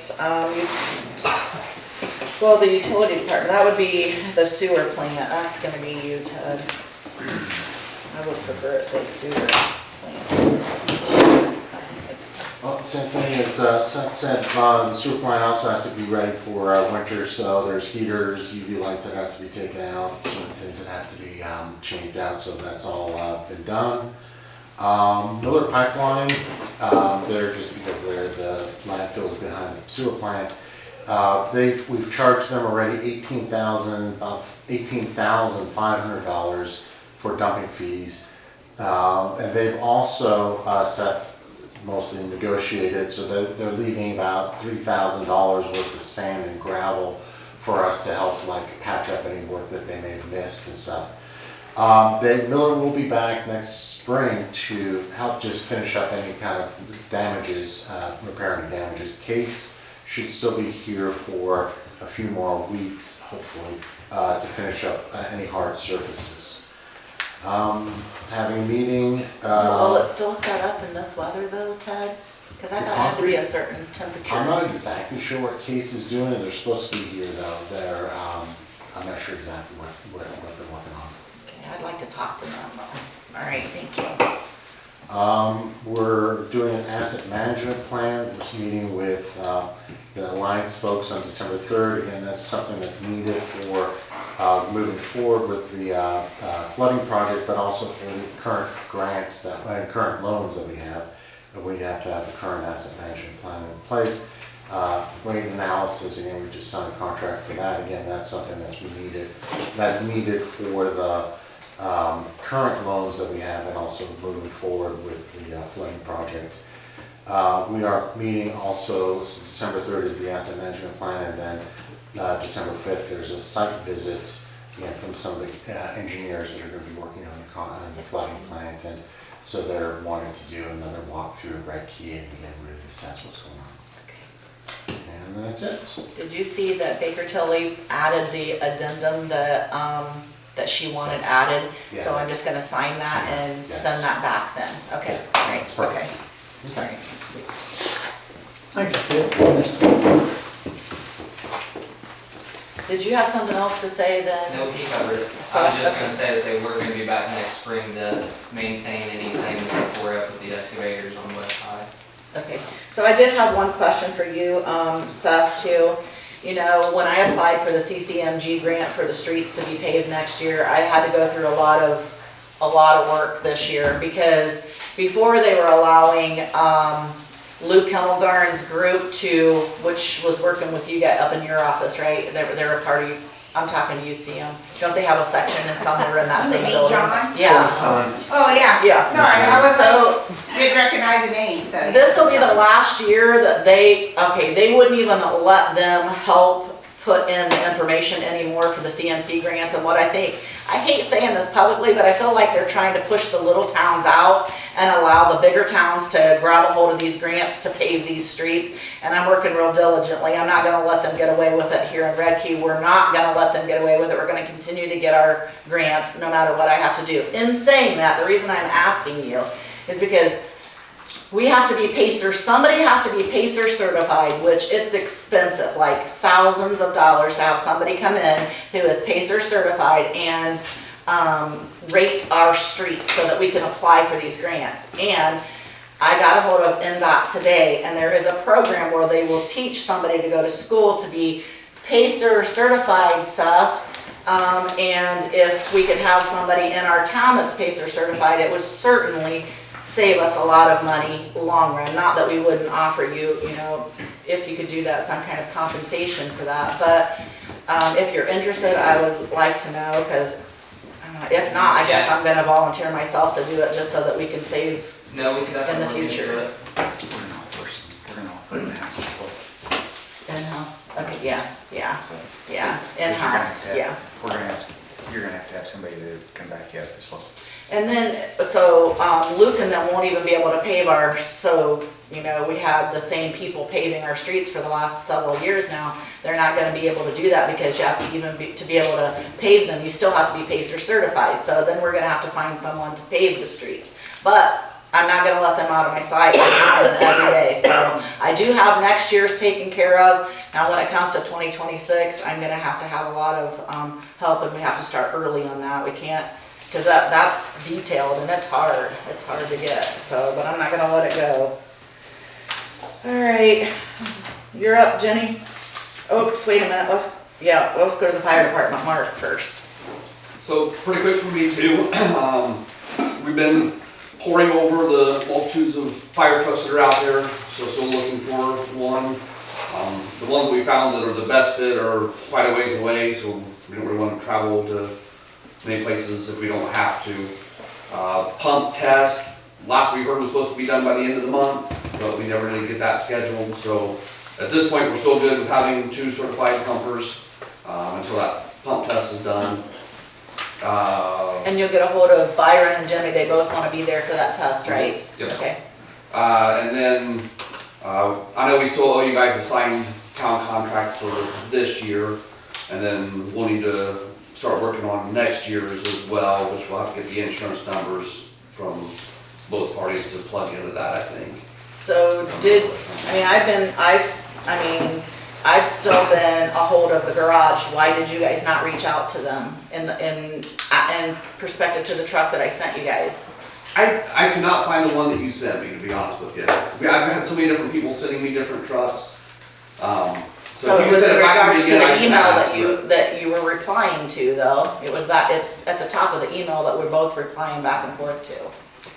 I'll look again and Okay. see. So I looked and I'll I didn't see resend it to it. you. But I mean, that was $54,000 and it had low mileage. It was beautiful. Everything was perfect and it was only 54 grand. I mean, if we can get away with 54 grand versus 125 grand, that's what we should be doing. Yeah, and several of them we've looked at have been cheaper that we looked at before we got the approval to do it. And that's what we're going to do what's best for the town. We're not going to try to get the most expensive truck that we can. If we can find one that's fitting. There's certain things that the pump operators, I rarely operate the truck myself, but with people that do it all the time, there's certain things that they would want to have in a truck. So that's some of the things we're looking for. Well, I know it was sent to me by a fireman, so. And they've been sending them to me too. I've been forwarding those to Randy. I know the one that was forwarded to us, and I can't remember if that was this one, was a 6-cab truck. A 6-person cab, and that's overkill for us. We don't need that because we don't have 6 people at the station to get in and drive. Yeah, we're not trying to find the most expensive one out there. That's why we're kind of taking our time and looking through all of them. One thing on that, you might remember when you, like that, a lot of the fire trucks will have, low miles. It's the hours of pumping, because most of it's just like us. We only may go out 4 or 5 miles, but we may be there 3 or 4 hours running the pump. That's, you got hours of use is a big factor instead of just mileage. All of that information is detailed in the emails that I did send out, so. All right. Jenny, Mark, go ahead. Anything else with you? No, I think that's it. All right. So in saying that, I did talk to Ted Champ today. Him and I had a conversation, and I just wanted to make sure that we thanked him again before I let you go, for the money for the swing.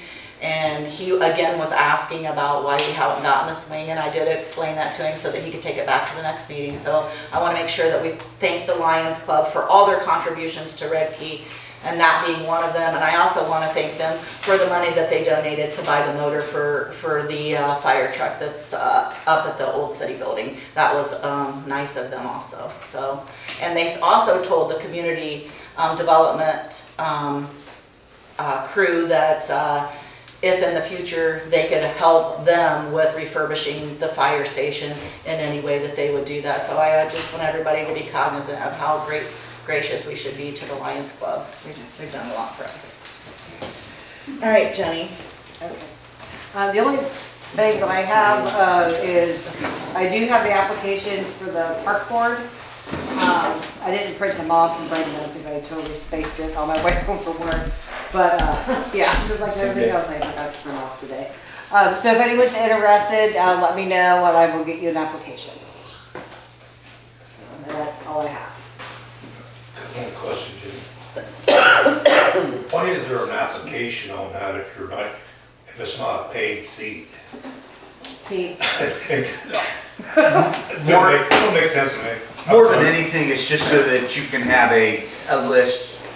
One of the requirements for the board is that you start, it is stated in the statute that it starts as a political position because the board has to be equalized as both parties before you can make the decision to make it a non-political. So you have to start by declaring it political parties, and so you have to have an application.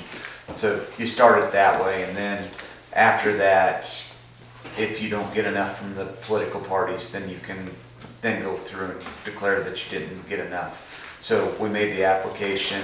If you don't have enough from the application standpoint, then you can move on from there. Thank you. Police department.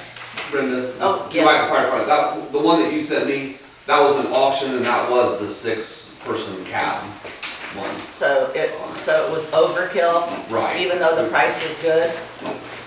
Just ask. Well, that was an auction, so I'm not sure what it was at the time you sent it to me, might not have been what it ended up going for. All right, got a little bit to talk about. We brought on our last reservist for the year. His name's Matthew Heflin. He's a great asset. He's certified in the police department, well, through the academy already, so he's a reservist as of right now. Any further advancement will be later on. He's taken myself and the other deputy on board. He's trained us a lot. He showed us a lot of stuff. So he's a new reserve? He is the new reservist. He's the last one. We'll be taking on one more reserve next year, and that'll be it for the foreseeable future. Probably about January, February time, and then by the time Philomeno comes back from the academy, we'll be up and running. We have Aaron Strong's in Act 2. He works every other weekend, helps us out with some stuff too. So thanks to the Sheriff's Department, Dunkirk PD, they've both been helping me out with calls and stuff, especially in the middle of the night. Takes me a little bit to get up, so it's just, especially the Sheriff's Office and with some investigations and stuff. I got a quote for the side lights on the Tahoe. Have gone. They've been out for a while. We're looking at replacing them, but we're gonna hold it off till next year. As of right now, looking at about $1,400 install for both sides. It's kind of an expensive thing to have, but we're looking at some alternatives too, because we're supposed to have 360 lighting. We got an issue regarding the alleyways in all across town, and the department's trying to do the best we can to please everyone. We're never going to be able to please everyone. That's the truth. So instead of issuing town ordinances, we're going to start going after infractions, state infractions, which can include up to towing on site. We're not going to name names. I'm not going to point fingers at anyone. It happens all over town. They just tagged 7 vehicles on the side of town today for tow. They got 48 hours to move the vehicles. So it's all over town. In regards to four-wheelers, I've had some complaints about four-wheelers all across town too. I heard that they've been running down around the where Miller Pipeline Park's behind there. I've given out my card. I have cards now. I've given out my cards. I haven't really received any phone calls. Not saying, but call me if something's going on, and I will do my best to get down that direction. As of right now, I allow people to go to the trails. There are exceptions. You're not allowed to cross any major streets, highways, or anything. They're to be going at a safe and reasonable speed. They obey all traffic stops. If they are doing any of that, they are caught on camera doing any of that, that right's taken away, and they potentially could lose their vehicle. If this isn't going to work, Then we'll just go the infraction way, and I'll take the vehicle, I'll cite the person, it's a juvenile, into court for for driving on the road without a license, and we'll just go that way. I want to allow kids to be kids, but everyone has to respect the road lanes. The other week, I called there was a juvenile who was running around the school parking lot. He was respectful. I followed him home with my lights on so people knew. Haven't seen him out since. I probably won't because I talked to the parent. I talked to the parents, talked to the juveniles, and a lot of the stuff seems to settle itself. If the town's position wants to change on that, where they don't want them on roads at all, and let me know, because I'll make that effective tonight. I mean, they're still kids, they still have to have something to do, there's nothing in the town to do, and like you said, I think if they're obeying the road, the roadways and other vehicles and the stop signs and stuff like that, and they're not on major highways, like you said, and they're just using the alleys to get to whatever trails they're on. I think they should, And I do ask for people to make objections and stuff if they don't. And I've followed up, I've called people, and I've called, I said, hey, just checking in. They hadn't heard anything. The rules is 30 minutes after sunrise and 30 minutes before sundown. You can't be making that noise under property. We had someone come today say, well, this is happening in the county, can't do anything about that. County has their own rules and ordinances. This month we had 3 criminal arrests that ended up in people going to jail directly, so it's been a busy month, even for the small Redkey department. We've issued a lot of citations. We've had 1 major accident. It's State Road 1 and 67 there. Fire department was great. They were able to help us out, clear it all up and stuff. We're gone in an hour. Got my photos and everything done. They did a really great job of directing traffic, and it was just myself and the sheriff's office. So, if anyone has any objections to that, to the 4-wheelers, let me know. I'm always open. I hear different things all the time, and I address it as it comes. But I'm always open. And I have one last thing, and then I'll get out of here. When I took on the job as a marshal, I locked up the place and I went to the academy. And the only time I came back was on the weekend to fill out the time card, and I went back home. When I came back, I did an initial inventory of the evidence room, and there's some discrepancies. That's all I'm going to talk about tonight. I'm not going to say anything more, anything less. I'm not going to point any fingers at all. I just want the board to know that, and the townspeople to know that state police is investigating it, and that will come through. If the board would like to know further information, I'll be more than do that at the executive meeting with the town attorney present. The town attorney is aware of the Hall investigation, and we'll leave it at that, just because I advise him. But other than that, things are being, it's getting up there, it's getting things going, and saying that about the evidence room, I want the board to think about a software, having a digital trail for the software. I got a quote from a company that Portland PD uses. It's called PMI. I don't know the whole acronym to it, but it's like evidence tracker. And what they do is, you bring your evidence in, you already put it in the evidence bag, you seal it up, you go on the computer, you write everything out, and it prints you out a label with a barcode and everything. The next time that should be opened is when you type it in. And then if you open it, you have to print a new label. And it holds all the officers responsible. It's a one-time fee of $3,450. It's expensive. It sounds expensive, but that's a one-time fee. That will last for the next 250 marshals. Good Lord. But it will last for the next however long. I think that's something in the right direction to go into for the evidence, just because we are having discrepancies. But that's just something, that's my only purchase this month. Hopefully I won't have any next month, but everything else is, and I need some clearance on Philomeno's schooling academy funds. It's going to be about $800 like, that gives me a little buffer room for everything he needs while he's there. And that's for the $600 in fees and everything. Well, yeah, it's $800, so it's about $600 in fees and everything. So until I can talk to Gloria about where our finances are gonna come from and what we still have left, I think that we should make a motion to table the evidence thing for now, but we will readdress it next month. If that's okay, I need a motion to table that. Make a motion table. So we are gonna table the evidence, what is it called for sure? That's evidence software, you can just make. The evidence software, Yeah. okay, until next month, and we'll talk about it after you see if there's a way that or if we have fees for that. And then we need to, I need a motion, you seconded it, Floyd seconded it. All in favor, say aye. Aye. Anybody in a naysayer? No? Okay. So that passed, and then I need a motion to approve Filomeno to go to Academy January what? January 5th. January 5th. March 9th, you'll be back.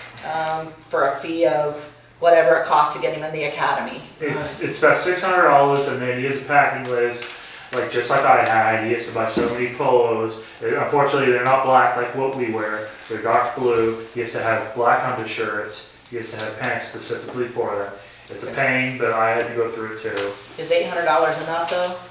Let's just say $1,000, let's just go up to $1,000. Well, I said $1,000 for me, and that was more than enough. Okay. So, I mean, 800, 1,000 is fine. We're not gonna go over because we don't need to. With a budget of $800 to $1,000, I need a motion to approve to send Filomeno to Academy. I make a motion. Jenny makes the motion on the table, Jimmy seconds it, all in favor say aye. Aye. Any nays? Okay, so that passed. And then, I hate to be the bearer of bad news, but I'm sure you've seen my Facebook post, I'm getting multiple calls in the town and people, I mean, people in the town are split, but I'm getting so many calls about roosters and third shift people waking up people when our ordinance clearly states no roosters are allowed in town. So what are we gonna do to address that? I hate picking and choosing, but we still have people that says they're not allowed in the ordinance. What are you gonna do about it? So what are we gonna do about it? So right now, I'm assigning Filomeno to enforce all the ordinances. He's doing a pretty good job. I want to remind the townspeople that ordinances are civil only. I cannot go in there and take someone's rooster and take it home or whatever. I can't. You don't want them? No, I don't want them. Deep right at that. So, and I got a complaint that there's goats in the town. There is, and we have talked to the homeowner, and I promise you that if someone goes and deals with it themselves, they will end up in jail. So where do we go from So- there? If our ordinance isn't supporting it and they're not, and he's doing what he can from an ordinance perspective, what is our next step? Will you ask Mara to? My next so step is to go to you the. don't have- Yeah, you don't have to say anything, but if you'll have Mara address an email to us to where we go from there, all right. thank So you. whatever the ordinance says, if the ordinance says to remove it, then I can remove it, I'll remove it. If So it can says, we Look into amending the ordinance so that we can do something if they don't comply. Okay, fine them. Is it say that they can be fined? I'm just gonna fine them for the next, All right. Yeah. and then all I can always do is just go up to the court and get a judgment to have them forcibly removed, and I can do that. What really stinks is that by not complying to the ordinances and doing what you're not supposed to, it ruins it for everybody, because then that ordinance can go away, period, and then there won't be no chickens allowed in town, and we don't wanna do that. And Filomeno is working on that. He's in the middle of his training, and it's something that he is personally working on. He drives around town and he looks for these ordinance violations. Like I said, we just tagged a bunch of cars today, and they have 72, 48 hours on the, I think we did 72 because of the holiday to move the vehicle. If they don't, well, then I'll call the tow truck company and they'll come and do it. Personally, for me to hear a rooster, I love it. It sounds like you're on a farm. So for me, I love it, but a lot of people don't. And I understand it's like I tell everyone has, people say, well, I don't want to complain. Well, you have a right to complain because you're a citizen of the town. Just like I have a right to complain too, myself. But, it's like, you have a right to complain to the people, to the police department and everything. We also have a police department complaint form up now. I'm gonna get with Sarah hopefully here soon. I've just been kind of run behind. It will be online. and then you can print it out, you can bring it through. I'm gonna have it so maybe they can email me if you have a direct complaint about, the police department. There'll also be body cam release footage. If you have body camera footage you want released or something, we can do that. There's a fee for that, so. Nothing else. Thank you so much for all the hard work. We Yeah. appreciate it. Thanks, Alex. Thank Let's say you. something about four-wheelers. Are they the same as a golf cart? They gotta have insurance? No, So- tag? That falls under the DNR. I can double check with them again. It's the same as a golf cart right now. Yeah. It has- They should have insurance. The owner should, the worst part about pulling someone over and asking for the insurance, typically in the state of Indiana, you don't ask for insurance unless it's being involved with a car accident. If I pulled you over for speeding, I'm not gonna ask for your insurance. But what if, like, say, a four-wheeler hits me in my car? I mean, I'm not And gonna that get person, money. yeah, well, that homeowner will be responsible. You know, but if a golf cart's gotta be have a tag on it and insurance, why doesn't a four-wheeler? It's even faster than a golf cart, so. And I'm pretty sure the ordinance for golf carts, you have to be 16 years old and have a valid driver's license to drive. That is correct. So it's just something that, I don't know. I mean, I have a four-wheeler, but I don't get it out because I don't have a tag Redkey yet. Yeah, and DNR, I want to also say, if you do take it to the trails and DNR catches you, and they're more than in their power, they will take your vehicle, they will take your four-wheeler, they won't give it back. Well, they might eventually.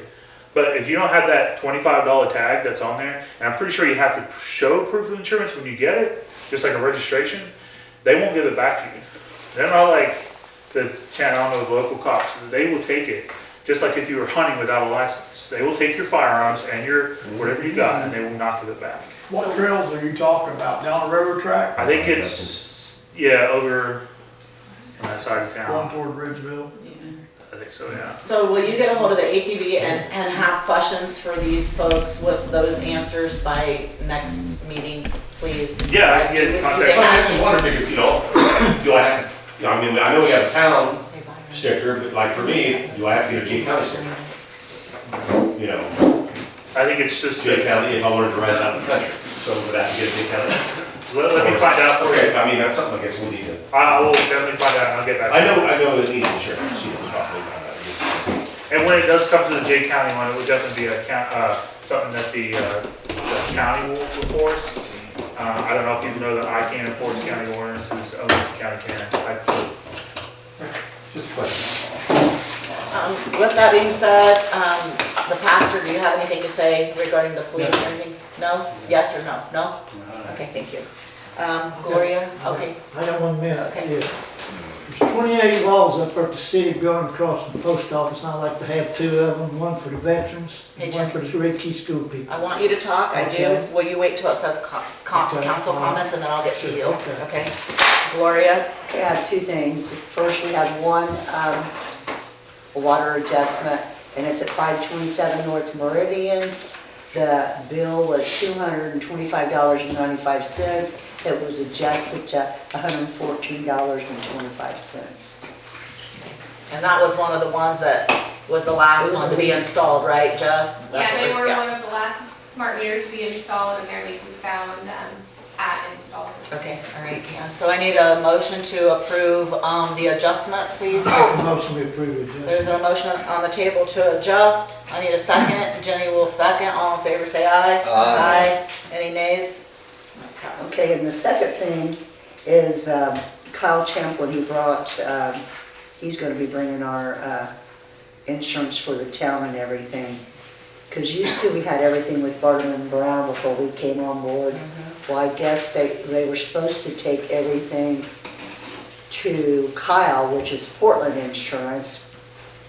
But for some reason, the workman's comp and the accidental insurance was left with Barnum and Brown because no paperwork got signed by the town, the other board. So I guess, I don't know if you guys want to leave it with Barnum and Brown or if you want to put everything with Kyle. If you Did want that we pay Barnum and Brown too? And We pay Barnum and Brown, we pay Barnum and Brown for workman's comp and accidental and sick. So are they doing a good job for us? Yeah, so. So then I think I mean, What I was say the we just ordinance? leave it The as ordinance is. was to change the insurance, wasn't it? They're supposed to save us some money. Well, that was. We went with Kyle Champ. We did change the regular insurance, this is a different entity Okay. part of the So agenda. then you got two Yeah. insurances with Brown and then you got the other. Okay.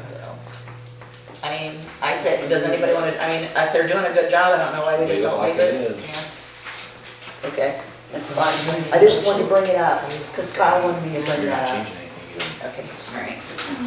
Can he do us a better, can Kyle do us a better job? I don't know, I'd have to ask him. He just said that it was brought to his, he was supposed to get it, but it wasn't, nothing was ever signed. They were supposed to have a meeting, I think, the last day of the year. Well, can you just ask him to give us a quote and we'll look into it again? Okay. All right, that'll work. Hey, Brooke, Yeah. I got one more thing. Did Mark get back to you about the alleyway behind, the Waldo's, in between the Waldo's property with the trees? Yeah, we're just gonna leave it as is. That's what was told to me. Okay. Yeah, right? So for public comment, we have, Gloria, did you have anything else? I'm sorry, I didn't. No, I didn't, Okay. I said two So for things. public comment, we have Bill Hall, Yeah, I should be on the agenda for Hometown Heroes. Hometown Heroes. Yeah, Yeah. okay. Well, I mean,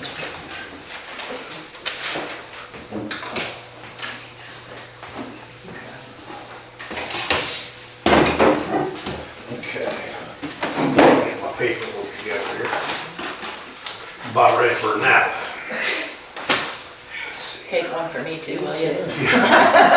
Yeah, okay. one day.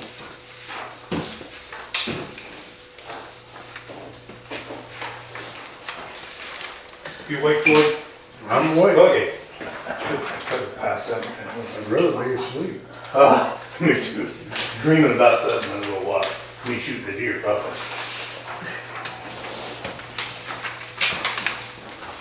That's what we're gonna talk about when we're around. He's already passed it yet?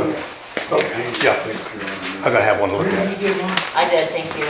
I love these. They put these up in other towns. I've Yeah. seen them. Yeah. Okay. Today we're gonna talk about hometown heroes. Now, a lot of us know there's heroes all around us. It may be the first responder that went over to granddad's house when his heart quit beating and got it going again. Then, as last week, I don't know whether a lot of you heard, there was an incident over in Ohio where a house blew up.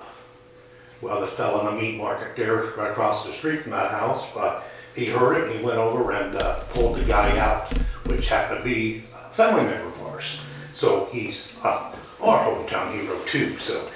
But today I want to talk about veterans, past and present, how we can honor them. Now, back in 2020, Krista Mollenkamp and her husband lost her son in a tragic accident with a four-wheeler. And they started this program called J County Heroes, and which she started in Portland in 2022, and which Portland and Dunkirk started. They were the same year, and then Bryan and Pennville followed. I kind of like to see this done in Redkey. And I know there's a lot of veterans, and I know Eamon in the house tonight. We've got Navy in the house, we've got Air Force in the house, and I'm sure they've got family members also. But when they started this in Portland, our family members got on board there, and my dad is displayed during the period from Memorial Day to Veterans Day, and Mary's dad also, and they're back to back. But the startup fee is just is a little expensive. But in about all the towns, the town paid for what you might call the hardware part of it. It takes two of these brackets to hold a banner. And the banners, and the brackets are made in Wilshire, Ohio, but the cost on them is $48 per bracket. It takes 2 brackets to hold the banner. So let me just show you what a banner looks like, and if some of you haven't seen them, how big they actually are. They're 20 inches wide and 51 inches tall. And that's how tall they are.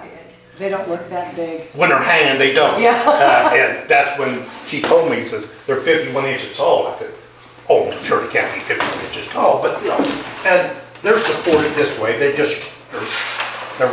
you can run in here, and this will be attached to a pole, top and bottom, just like that. And so, what I'm asking the board tonight, if they would be willing to get us started with this program, which will pay for the brackets. The $45 is what it costs to have these done, is paid for by the family member of the veteran, past or present. To get the banner is paid for by the family member, but Yeah. we, the council, pay for the brackets. So how many Yeah. poles would we be utilizing? How much what? How many poles would we? Well, that all depends on how many, we could start out by like, let's say, 12 poles, which would be two brackets per pole. And that would be 24 veterans. There's two-sided, but this one's a mistake, but it's got the same soldier on both sides. So there'd be like, in my case, my dad was on one side and Mary's dad was on the other side. And it can be done that way when you fill out your paperwork for that and put a special note that I would like, my son and my father back to back. So basically you're saying it would cost us $96 because we have to pay for the 2 poles, right? Because they're Yes. $48 a piece. Yes. And if we did 12 poles, and if we take that, it's like $1,300 or close to, so 12 times. That'd be $1,152. Yeah, times 96 equals, yep. So he's asked, that's what you're asking us for? Yeah, I would. Is to start with 12 poles? Yes, and one other thing, Pennville said they would help us out they have extra brackets, and they were over here today. We talked to Heather and I talked to him, and they got some extra brackets they would donate so we can get this program started. So he's asking for $1,152 for brackets for 12 poles to start the process of the Hometown Hero project. Can I have a motion to yes or no? I make a motion to accept it. Byron makes a motion on the table to give, who are we doing this to, Bill? Yeah, To the Hometown Hero project? Yeah, this Hometown Hero project, and what we'll do is, as soon as we find out how many that is agreed upon, then I'll get with the company over in Ohio that makes these. They got jigs set up in this machine shop, where this is done, everything's done accurately, this pole's set is straight, so there's no problem with. Are our poles, the poles that we have in our town are capable of holding those? Well, I looked at several different ways we can do this. So that, I took a trip to Pennville today to see how they done theirs. Now on one, I don't know whether that's Meridian Street in Pennville or not, they do theirs to the sidewalk instead of to the street. And so if you're walking down the sidewalk, you see the veterans' banners and everything there. But on some of their side streets, they have got them both ways. So that when you're driving up and down. Yeah, they've got them to the street and to the sidewalk. Now they've got 66 right now, I believe Pennville does, already. I've got that in my. And who's gonna be responsible for reaching out to the public here in town to see who's interested in that? Who's gonna be responsible? What we'll do, if it's a go with the brackets, what we'll do is we'll take, we'll print out a bunch of these applications, and they'll be placed at places like Citadel and the post office and other businesses. City building. Yeah, in the city building to to get this started. And once we get this going, then I can either pick all these up that are here in Redkey, or they can mail them in. But they got to be done by March 1st of next year, so we'll have to get this rolling pretty quick. So we have a motion on the table for the $1,152 for the Hometown Hero project on the table. I need a second. Can I speak a little bit before we have this motion? Okay, what's up? I've got pictures just like he's got, and I got my own laminate. That's why I like to put them up in the city building up there in Redkey. I've had them up there. Yeah. The one wall, and it won't cost you a dime. Well, but this is going to be, Jimmy, this is going to be out where You're in the weather, you're in the weather, sis. Going to have what? You're in the weather there. You can't survive the winter. Oh, you do? No, these are not in the winter. These are taken down. That's what I say, you're gonna be flying about 6 months out of the year. Right, but these, if you see, I mean, I've seen your pictures. well, no, not the picture, but the material they're made out of. It's a very heavy vinyl. Yeah. And it's made to withstand the harsh winds and everything. Who's responsible for putting the brackets up? We'll have to be for that part. But John Gibson over at Penville said he would help get this started for us. But Again, Bill, I'm asking, I'm not trying to be It'll difficult. be, it'll be our organization and we'll work with, Seth Thank you, and that's what, Bill. I just Yeah. needed that answered. Okay, Yeah. perfect. But- Oh, and we need to Yeah. second, get this moving. Yes. I yes, second it. but So I have a motion on the table to accept the $1,152 by Byron. I have a second by Jenny. All in favor say aye. Aye. Nays? No, And no. Jimmy's a nay. I'll It do passes. Okay. How many back brackets was that again that was one? We're gonna do, that will be 12 each. 12 poles, so 12 times 2 is just 24, right? Yeah. and, yeah, right, And the community development will take care of getting them put up, and Bill will take care of getting the applications out, and then once you get the applications for the picture, then you'll take care of getting them brought to us or made, And the, right? no, I'll take care of that part. It goes back to Christina. But I mean, you'll be we'll give that, like the applications and stuff to you, and the completed applications, and you'll be responsible for Yeah, that. Okay. yeah. and also the brackets, once they're installed, the organization, they remove them in the winter, in Veterans Day after, and then they store them. The brackets too? No, they remove the that. brackets. Okay, so the brackets stay stationary all the time? And they can be utilized if we wanna hang other banners throughout, the winter, like Christmas or spring. Does it affect the Christmas lights in any way? No, we've Okay, been looking perfect. at that, we're gonna put them up there to where we can utilize them for other things in Redkey. And, so it'll be a dual use, it won't be, just standing there for nothing. Okay. And I've got one other thing, we don't have to necessarily start on High Street. I know that's kind of a little, the poles are shorter there now with the new poles, and we got all them little trees there that, out of control. We could start them on Meridian Street or State Road 1. And we got wooden poles there, which we can get these already drilled, where we can just lag into them at wooden pole. That would be great. If it's going onto a metal pole, we'll use big hose clamps, like a radiator clamp, whatever you want to call it, and clamp it to that. I think going down one would be the greatest start. I think that would be, Yeah, I was that way kinda- everybody can see it. Yeah, I was kind of thinking that too, because there's a lot of traffic goes down there, and as soon as people start seeing this, they're going to say, oh, maybe I could put my dad up there, you know? Yeah. You know, he fought in, Vietnam, but. Thank you, Will.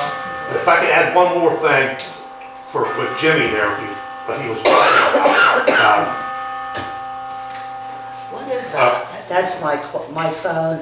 I have a devotion. Go ahead. that's all. I've been talking to John Gibson over in Penville. I don't know if you know him or not, but he's going to start a museum for the soldiers over there, and I believe it's going to be in the gymnasium. I'm going to go over there one day next week and visit that and see how he's setting that up, and maybe you could have some ideas on maybe what you might want to do. Well, I've had my ideals, here's the pictures, what I put up on the walls there and everything. Yeah. And all my pictures is free, and you don't have to pay no $50 to get your picture. We put don't up. pay that, the family members do. The veterans does. So.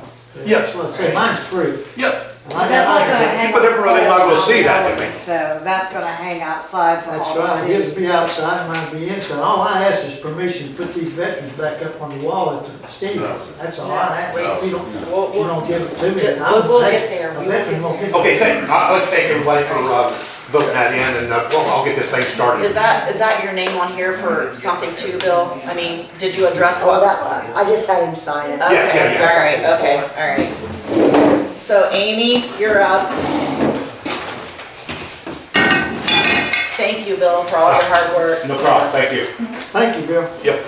I have copies for everybody. You kind of already answered part of the reason I'm here, and you as well with the alleys. One of the alleys in question is my residence. I live on Sheridan Street, corner of Sheridan and Cleveland. And I've attempted to block that part of the alley due to four-wheelers going up and down at excessive speeds, no helmet, not stopping at the intersection. The alley I have maintained for 26 years to the west of me and the south of my property. You drive by it now, it's a mud hole because the four-wheeler does pretty much what they want to do.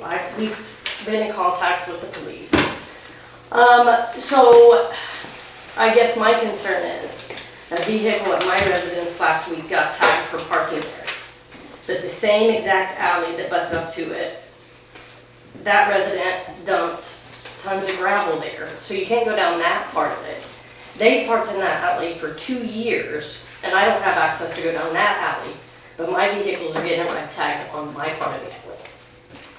And then you said the Waldos, the alley behind their property, is an alley. Their property stakes are listed. They planted trees a foot from your sewer. No, they did not. No, They've been there longer than we have, yeah. Okay. They park their vehicles there. There's a power line overhead. So you pretty much said that that's okay. I'm saying that they've been there for a long time and those trees are going to remain there. Okay. What prevents me from planting? They haven't been there a long time. They're not that big. How long have those trees been? There's pictures of the trees in the packet. Okay. So I'm asking the board, that is clearly on Beacon, an alleyway. Their survey, it's an alleyway. Can I plant trees in my alleyway? Whether you did or didn't is irrelevant. But they're there and you don't own that land. Your survey stakes are there. So why can't I plant trees? I've lived in this community 26 years. And those have always been alleys on both ways and open. And then now, other people can walk an alleyway, whether you did it or the previous person that lived there, then why can't I? There's a sewer line and electrical line. I know that we had an 811 call and they said that there was nothing that was blocking any of those. There's an There's electrical no line. utilities that Yeah. run down by those trees. All utilities run east and west. You've got the gas lines are buried there, overhead power lines, all water lines run in front of the houses. And there's access for the utilities that they need to get in there. And as far as this being marked off by the gas company, I believe their word was, if we need to get in there, we'll get in there. Right. Okay, so I my mean, we can't question close is, an alley, plant anything that has a utility buried in the ground, see what I'm saying? There's a but what gas about line. overhead electrical lines? That's an electric company, you can plant all the trees you want. I watched them last year come down my alley with a bucket truck and just butcher some beautiful maples. They'll cut the lines out, the trees out of the way. That's electric company, has all that. So with that said, then my property, then to the west of me, I could plant trees there because you're saying there's nothing there. I don't know if there's anything running down through there. Me and Ted discussed these alleyways about with the EPA coming in, gonna do the new surveys and everything. We actually don't know what is actually in the ground because some of these lines are well over 100 years old. We have no maps anymore. The people knew where they're at, but they're out there at Hillcrest now. Which I completely understand, but if we're talking about alleyways, that is clearly an alleyway on Beacon. Beacon is there, it's an alleyway. Yeah. There's survey markers, the city owns that, it is supposed to be an alley. And the only reason this has come up is because the other property, I own the lot patty corner from my house, which butts up against the other edge of their property. And that is a right of way. I bought that off of Charlie Cohen in 2019. He owned that whole section. Well, obviously I own one lot, they own the other lot. That's a right of way. You're supposed to be able to get in and out through there, and you just said there's utilities going that way. Yeah, I don't know who closed that alleyway. Vacated in 1987. So I'm really confused as to what you want done. Just, I mean, I want consistency. If an alleyway that is clearly on Beacon and alleyway, how can one resident plant things there, which ordinances I printed, you can't plant things in a right of way that the city owns. So why can't I plant things in an alleyway? I just want consistency. I lived here 26 years and I have never had a problem with either one of those alleys on my house being open. And then the last 2 years, I got a juvenile that lives behind me that just wreaks havoc on the outside of my fence in my house, throwing mud all over the place with his four-wheeler. I've called, he rides with no helmet, now he rides with a helmet. He can't go up and down the alleys now, so now he's allowed to go in front of the Waldo's house to get to the track, which he's only 15, he just turned 15. And it's like, I really wanted to retire out of Redkey, but I'm really honest, it's making it hard to live here. so why is the alley not open? What do you mean? Why, Are you talking about this alley? Is this alley you're talking You go around about? the alley? Is that, do you live across the street? Yeah, Somebody on the council lives across. Yeah, he dumped all that gravel. You know what the juvenile is doing now? You can see the tracks. He's using it as a jumping hole to go over the gravel. And it's just like, So I was under the impression from the landowner, and I can, he is not the landlord. well, the person who occupies the resident, that gravel is gonna be used to repair the alleyway, which is being torn up, which is just straight mud.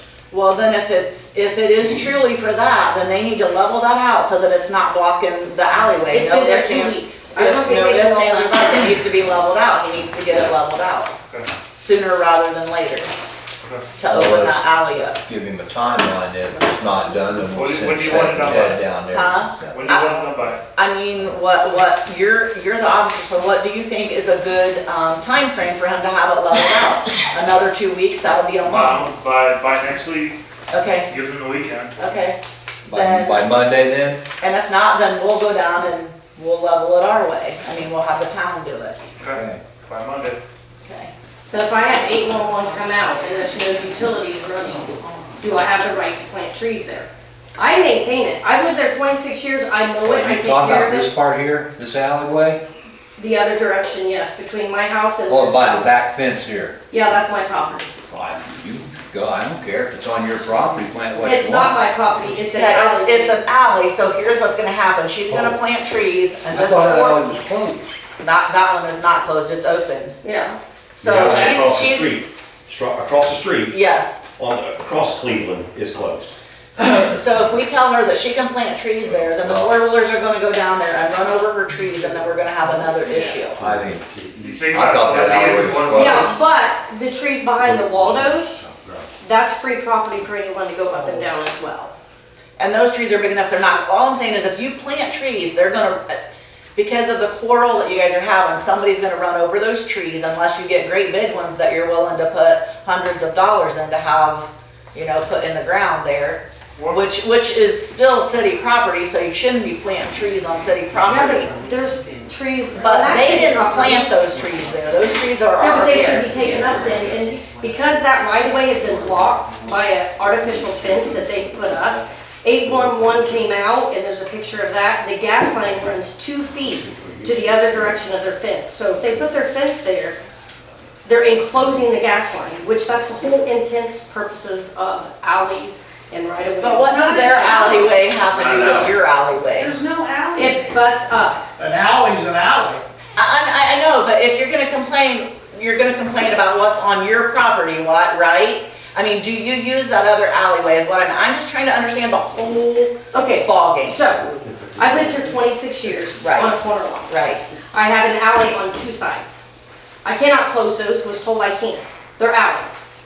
So I would there's an love- alley that runs behind the back of your house and then one that runs on the side of your house? Yes. Okay. I would love to enclose my house and not have anybody have access on either side. 26 years, that's not an option, it's an alley. The city owns the alley. You do a survey, you guys, the city owns that alley. I can't plant trees. I can't park my car there. I can't put 2 tons of gravel there. I understand that. I've adhered to that for 26 years. I don't park in the alley. I do have a family member at times that likes to rile you guys up. I understand that. Why is there trees and big boulders in that alley? Gus, what is the answer to the solution to this? Wait, wasn't that alley vacated? Listen, let No. him speak for a second. He's real soft because he's, go ahead. I've lost my voice, so sorry, but it's the city's right of way. So the city could do with it what it wanted. If there are trees planted in the right of way, the city could choose to leave them or enforce its right of way and take them out. Right, okay. But it's an alley, is a right of way. What did he So say? if I plant trees in my 2 alleyways, you could come in and say, you have to take them out, but in certain alleyways they can't? How is that right for the equal citizenship of people that live in Redkey? Been here 26 years and those are alleys. And I've never had a problem. And I've had neighbors, different neighbors. They go up and down the alley. Now it's Mud City. The problem is Luke had to go out Saturday and clean the back of my fence off. You couldn't see my fence. the problem is you're trying to equate a problem that was started some time ago to your problem now. It's an unfortunate situation. Those trees that were planted 30 years ago that haven't... They weren't planted 30 years ago. The picture shows the trees. Those are not 30-year-old trees. Okay, so say they were planted 10 years ago, but you're trying to equate them to an issue that is situated today. You can't try and equate a problem that was situated 10 years ago to a problem that's today. But why don't I have the right to put trees in a right-of-way if Because- there's already trees in a right-of-way? Just because there are trees that are in a right-of-way somewhere else doesn't make that right for your situation today. If that becomes an issue for that right-of-way later on, the town will have to deal with that situation then. But you can't make it an issue for your right-of-way now. It's So I can't make my house a fortress, but others can in the town of Redkey. That's what you're saying. That's what you're saying. That's And then that's a situation We came to the town in board any in July. community. Luke did. That's Got it up in the that's a family. And you guys situation never in got any back on community. as the right-of-way with the gas line. And so the fence is still there for the right-of-way. So essentially, you cannot access on any part to go on either section because they have the right to do that. But yeah, I've lived here 26 years and I don't. And they've lived here too. Make that make sense. Is the alley able to be closed to automotive traffic? So that's still open for utility use, but That's what alleyways are for, isn't it? To Right. always keep the right of way and It utilities. don't matter. I don't volunteer enough. Why do you to take- call it an alley if it's not used? You got can laugh, alleys that's but I work got full-time and I pay my water taxes. lines, sewer lines. Well, we pay taxes too. Not Indiana taxes. Not Indiana taxes. That's a lie. Bye. Can I speak on this? It's Can- not. Well, no, can I just address the fact that the alley to the south of our property was vacated in 1987? Is that the alley that has the trees on it? No, that's the alley that we put a fence, it was vacated in 1987. So is that the alley that goes between your property and the garage, the little garage part? Yes. Okay. In 1987, It long was before vacated. she was there or I was there, somebody else vacated it. When I had the survey done, the county told me this alley was vacated. When we spoke to the gas company, we spoke to the electric company, they didn't have, they're like, we don't even show it being an alley. It's a property line between these 2 properties. And they Those said, "We trees that didn't-" are growing in your Well, other can alley, I- how far can I- out can in the I- alley can are I- they? Let me, Okay. I'll fill you all in. So we spoke to the gas and electric, and there's no sewer line running through there, there's no water line. They didn't care, it's a There's property power line. lines, is there power lines? They didn't care, they don't The care. power As lines, long as they can get to the poles, that's what they told and me. if that was the Yeah. case, you would be able to put a fence anywhere. But Go ahead. Then we had the survey done and then discovered the trees that are on the back of the property, or on the east of our property. We discovered they were in the middle of the alley.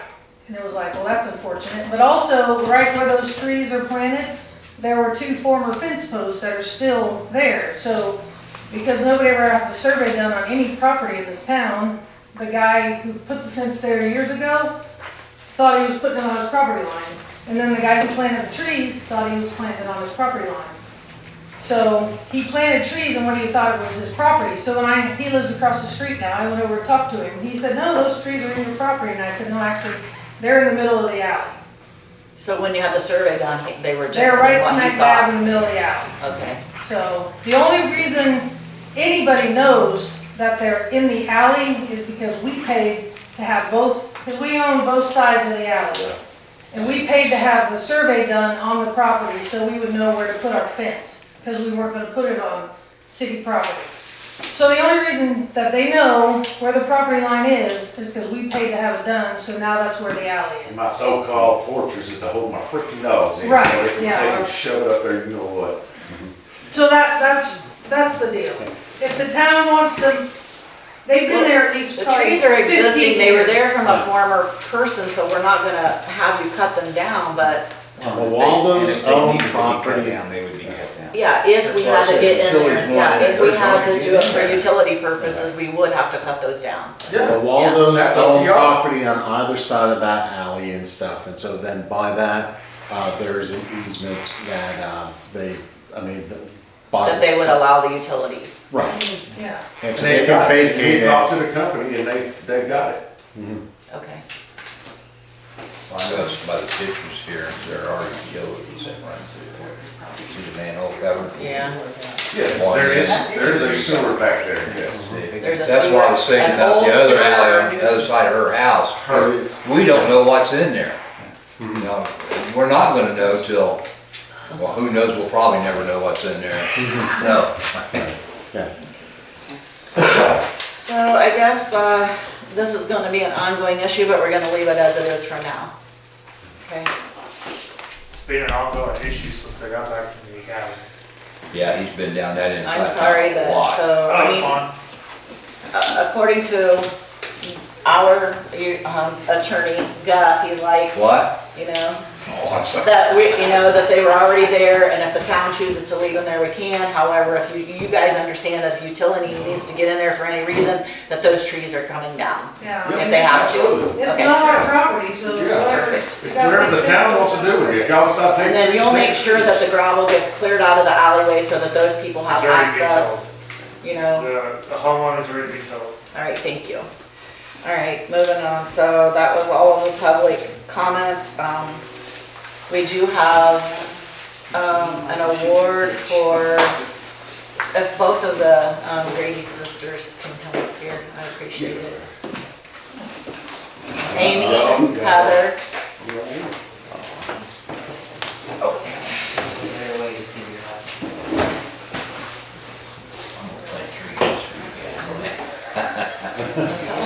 Jenny has something for you, and she'll tell you what it is. It's just a certificate of recognition.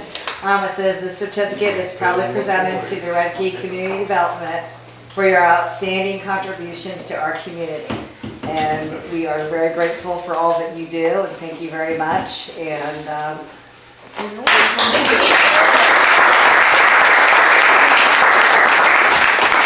Thank you very much. Can I just have 2 seconds to, I just want to give you our certificate of incorporation and articles of incorporation.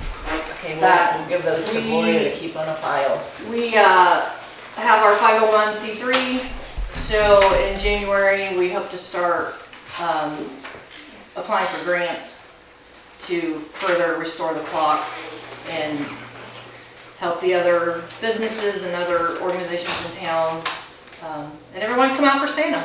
Before you leave though, there is some issues, and I'm sad that Jimmy left because he really wanted to address the issues. He really wanted, Should I he sit wants, yeah, he really wants to hang, his pictures like this everywhere. I know that it does affect some of the way, we feel, especially when we spend the money to paint and he puts that stuff up and then it rips the paint off.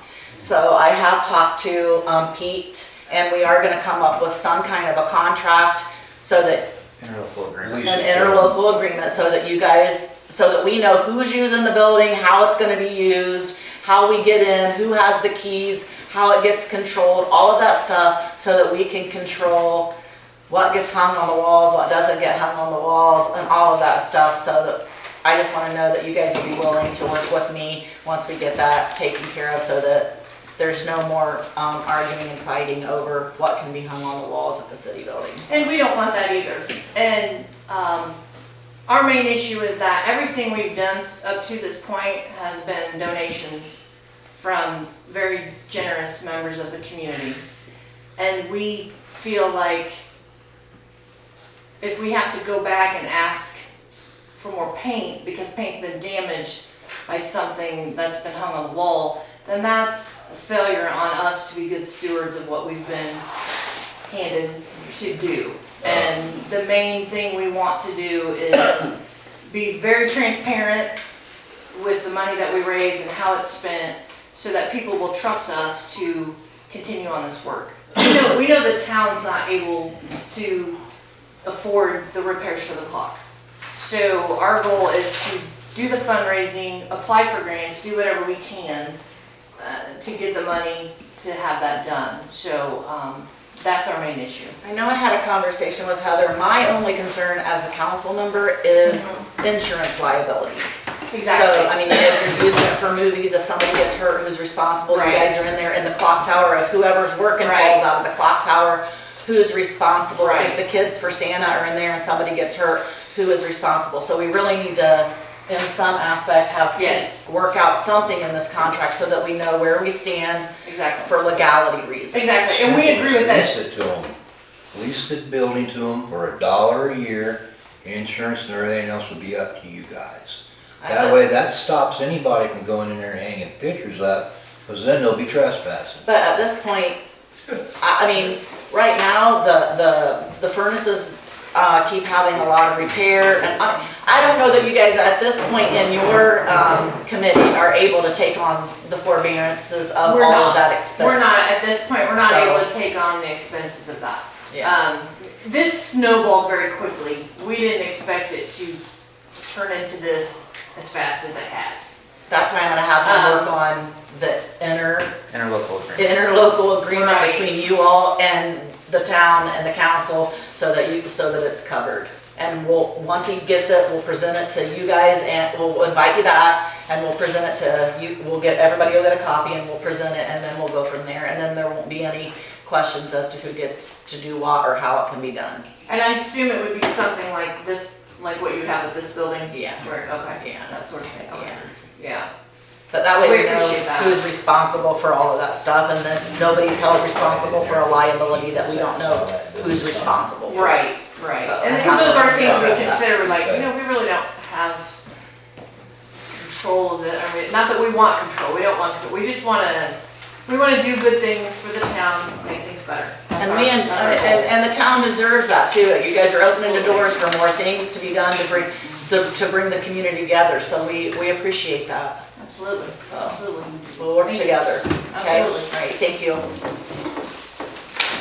And then Jenny, you have any comments? Byron, No, I'm good. Lloyd? I'm good. I don't have any more comments. Is there any more? Roger? I didn't get on the agenda, that's my fault, but, I did get my survey, and I went through it with Floyd, he was down here one day. I haven't got it, I've got it, it was sent to my wife, and then she just sent me copies over the phone, so I've gotta get it printed off.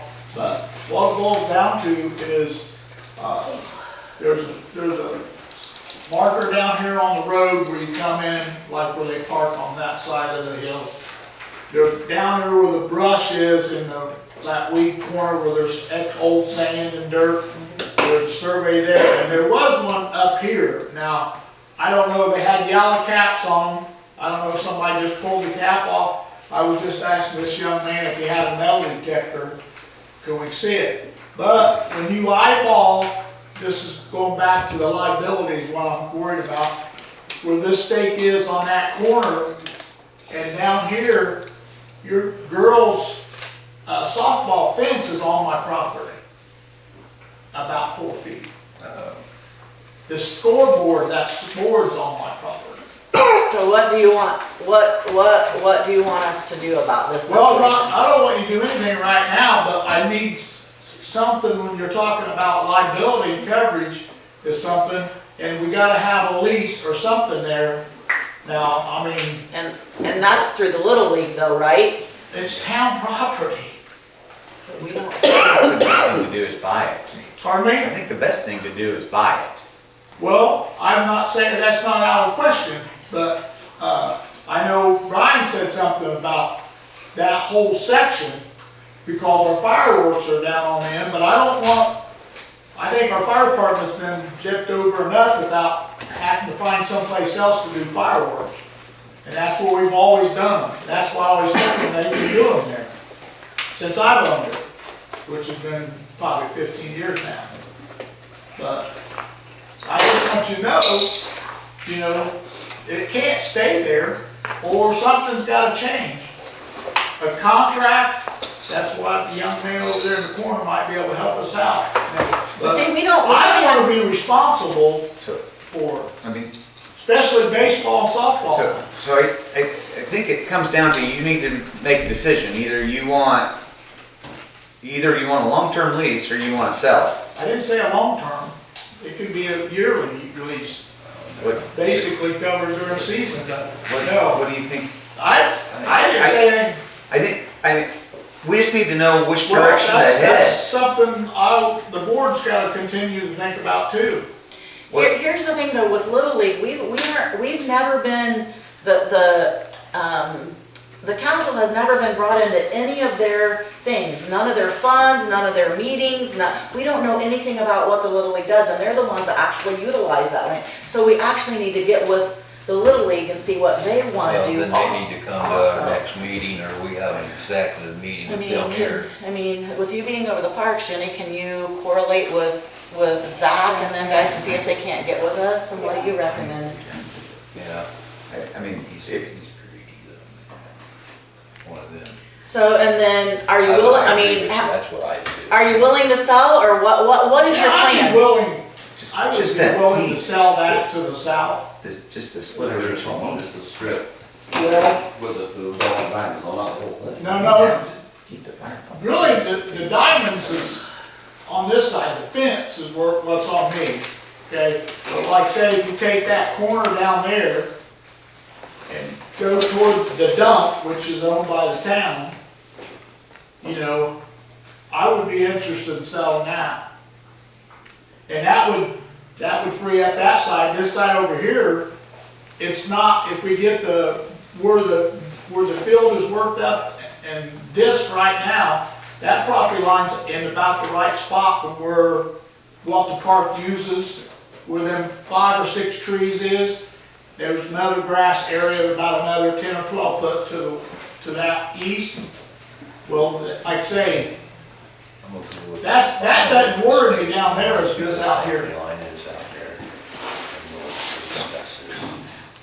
Okay, so, you wanna meet him out there, or you wanna do it yourself? Hey, Rod, them stakes are still up, your property fund, Those two are, okay? I mean, I even, when Floyd was with, I had a upside down paint and I put a big X on that one and that one, but then we couldn't, that's why I was asking, because I think the stake is right where when the guy's running the beams, I don't know whether he hit it or what, but I finally just got, basically, my wife just sent to me today, the survey papers, but I haven't loaded them up or not, they're still on my phone. You don't care if I take a look at it tomorrow, do you? No, I don't care. Okay. And then you come up with some kind of a price as to what you have to do. You have to have. You have to. But we just paid half of his appraisal for that. No. Oh, for the partial, You for the did a partial. survey. Okay. You need to do a. So we're gonna have to talk about it. He's gonna look at it, and then we're gonna have to talk about an appraisal and all that, if you're willing to sell that partial of property. Yeah, I would be, I don't wanna sell that part yet.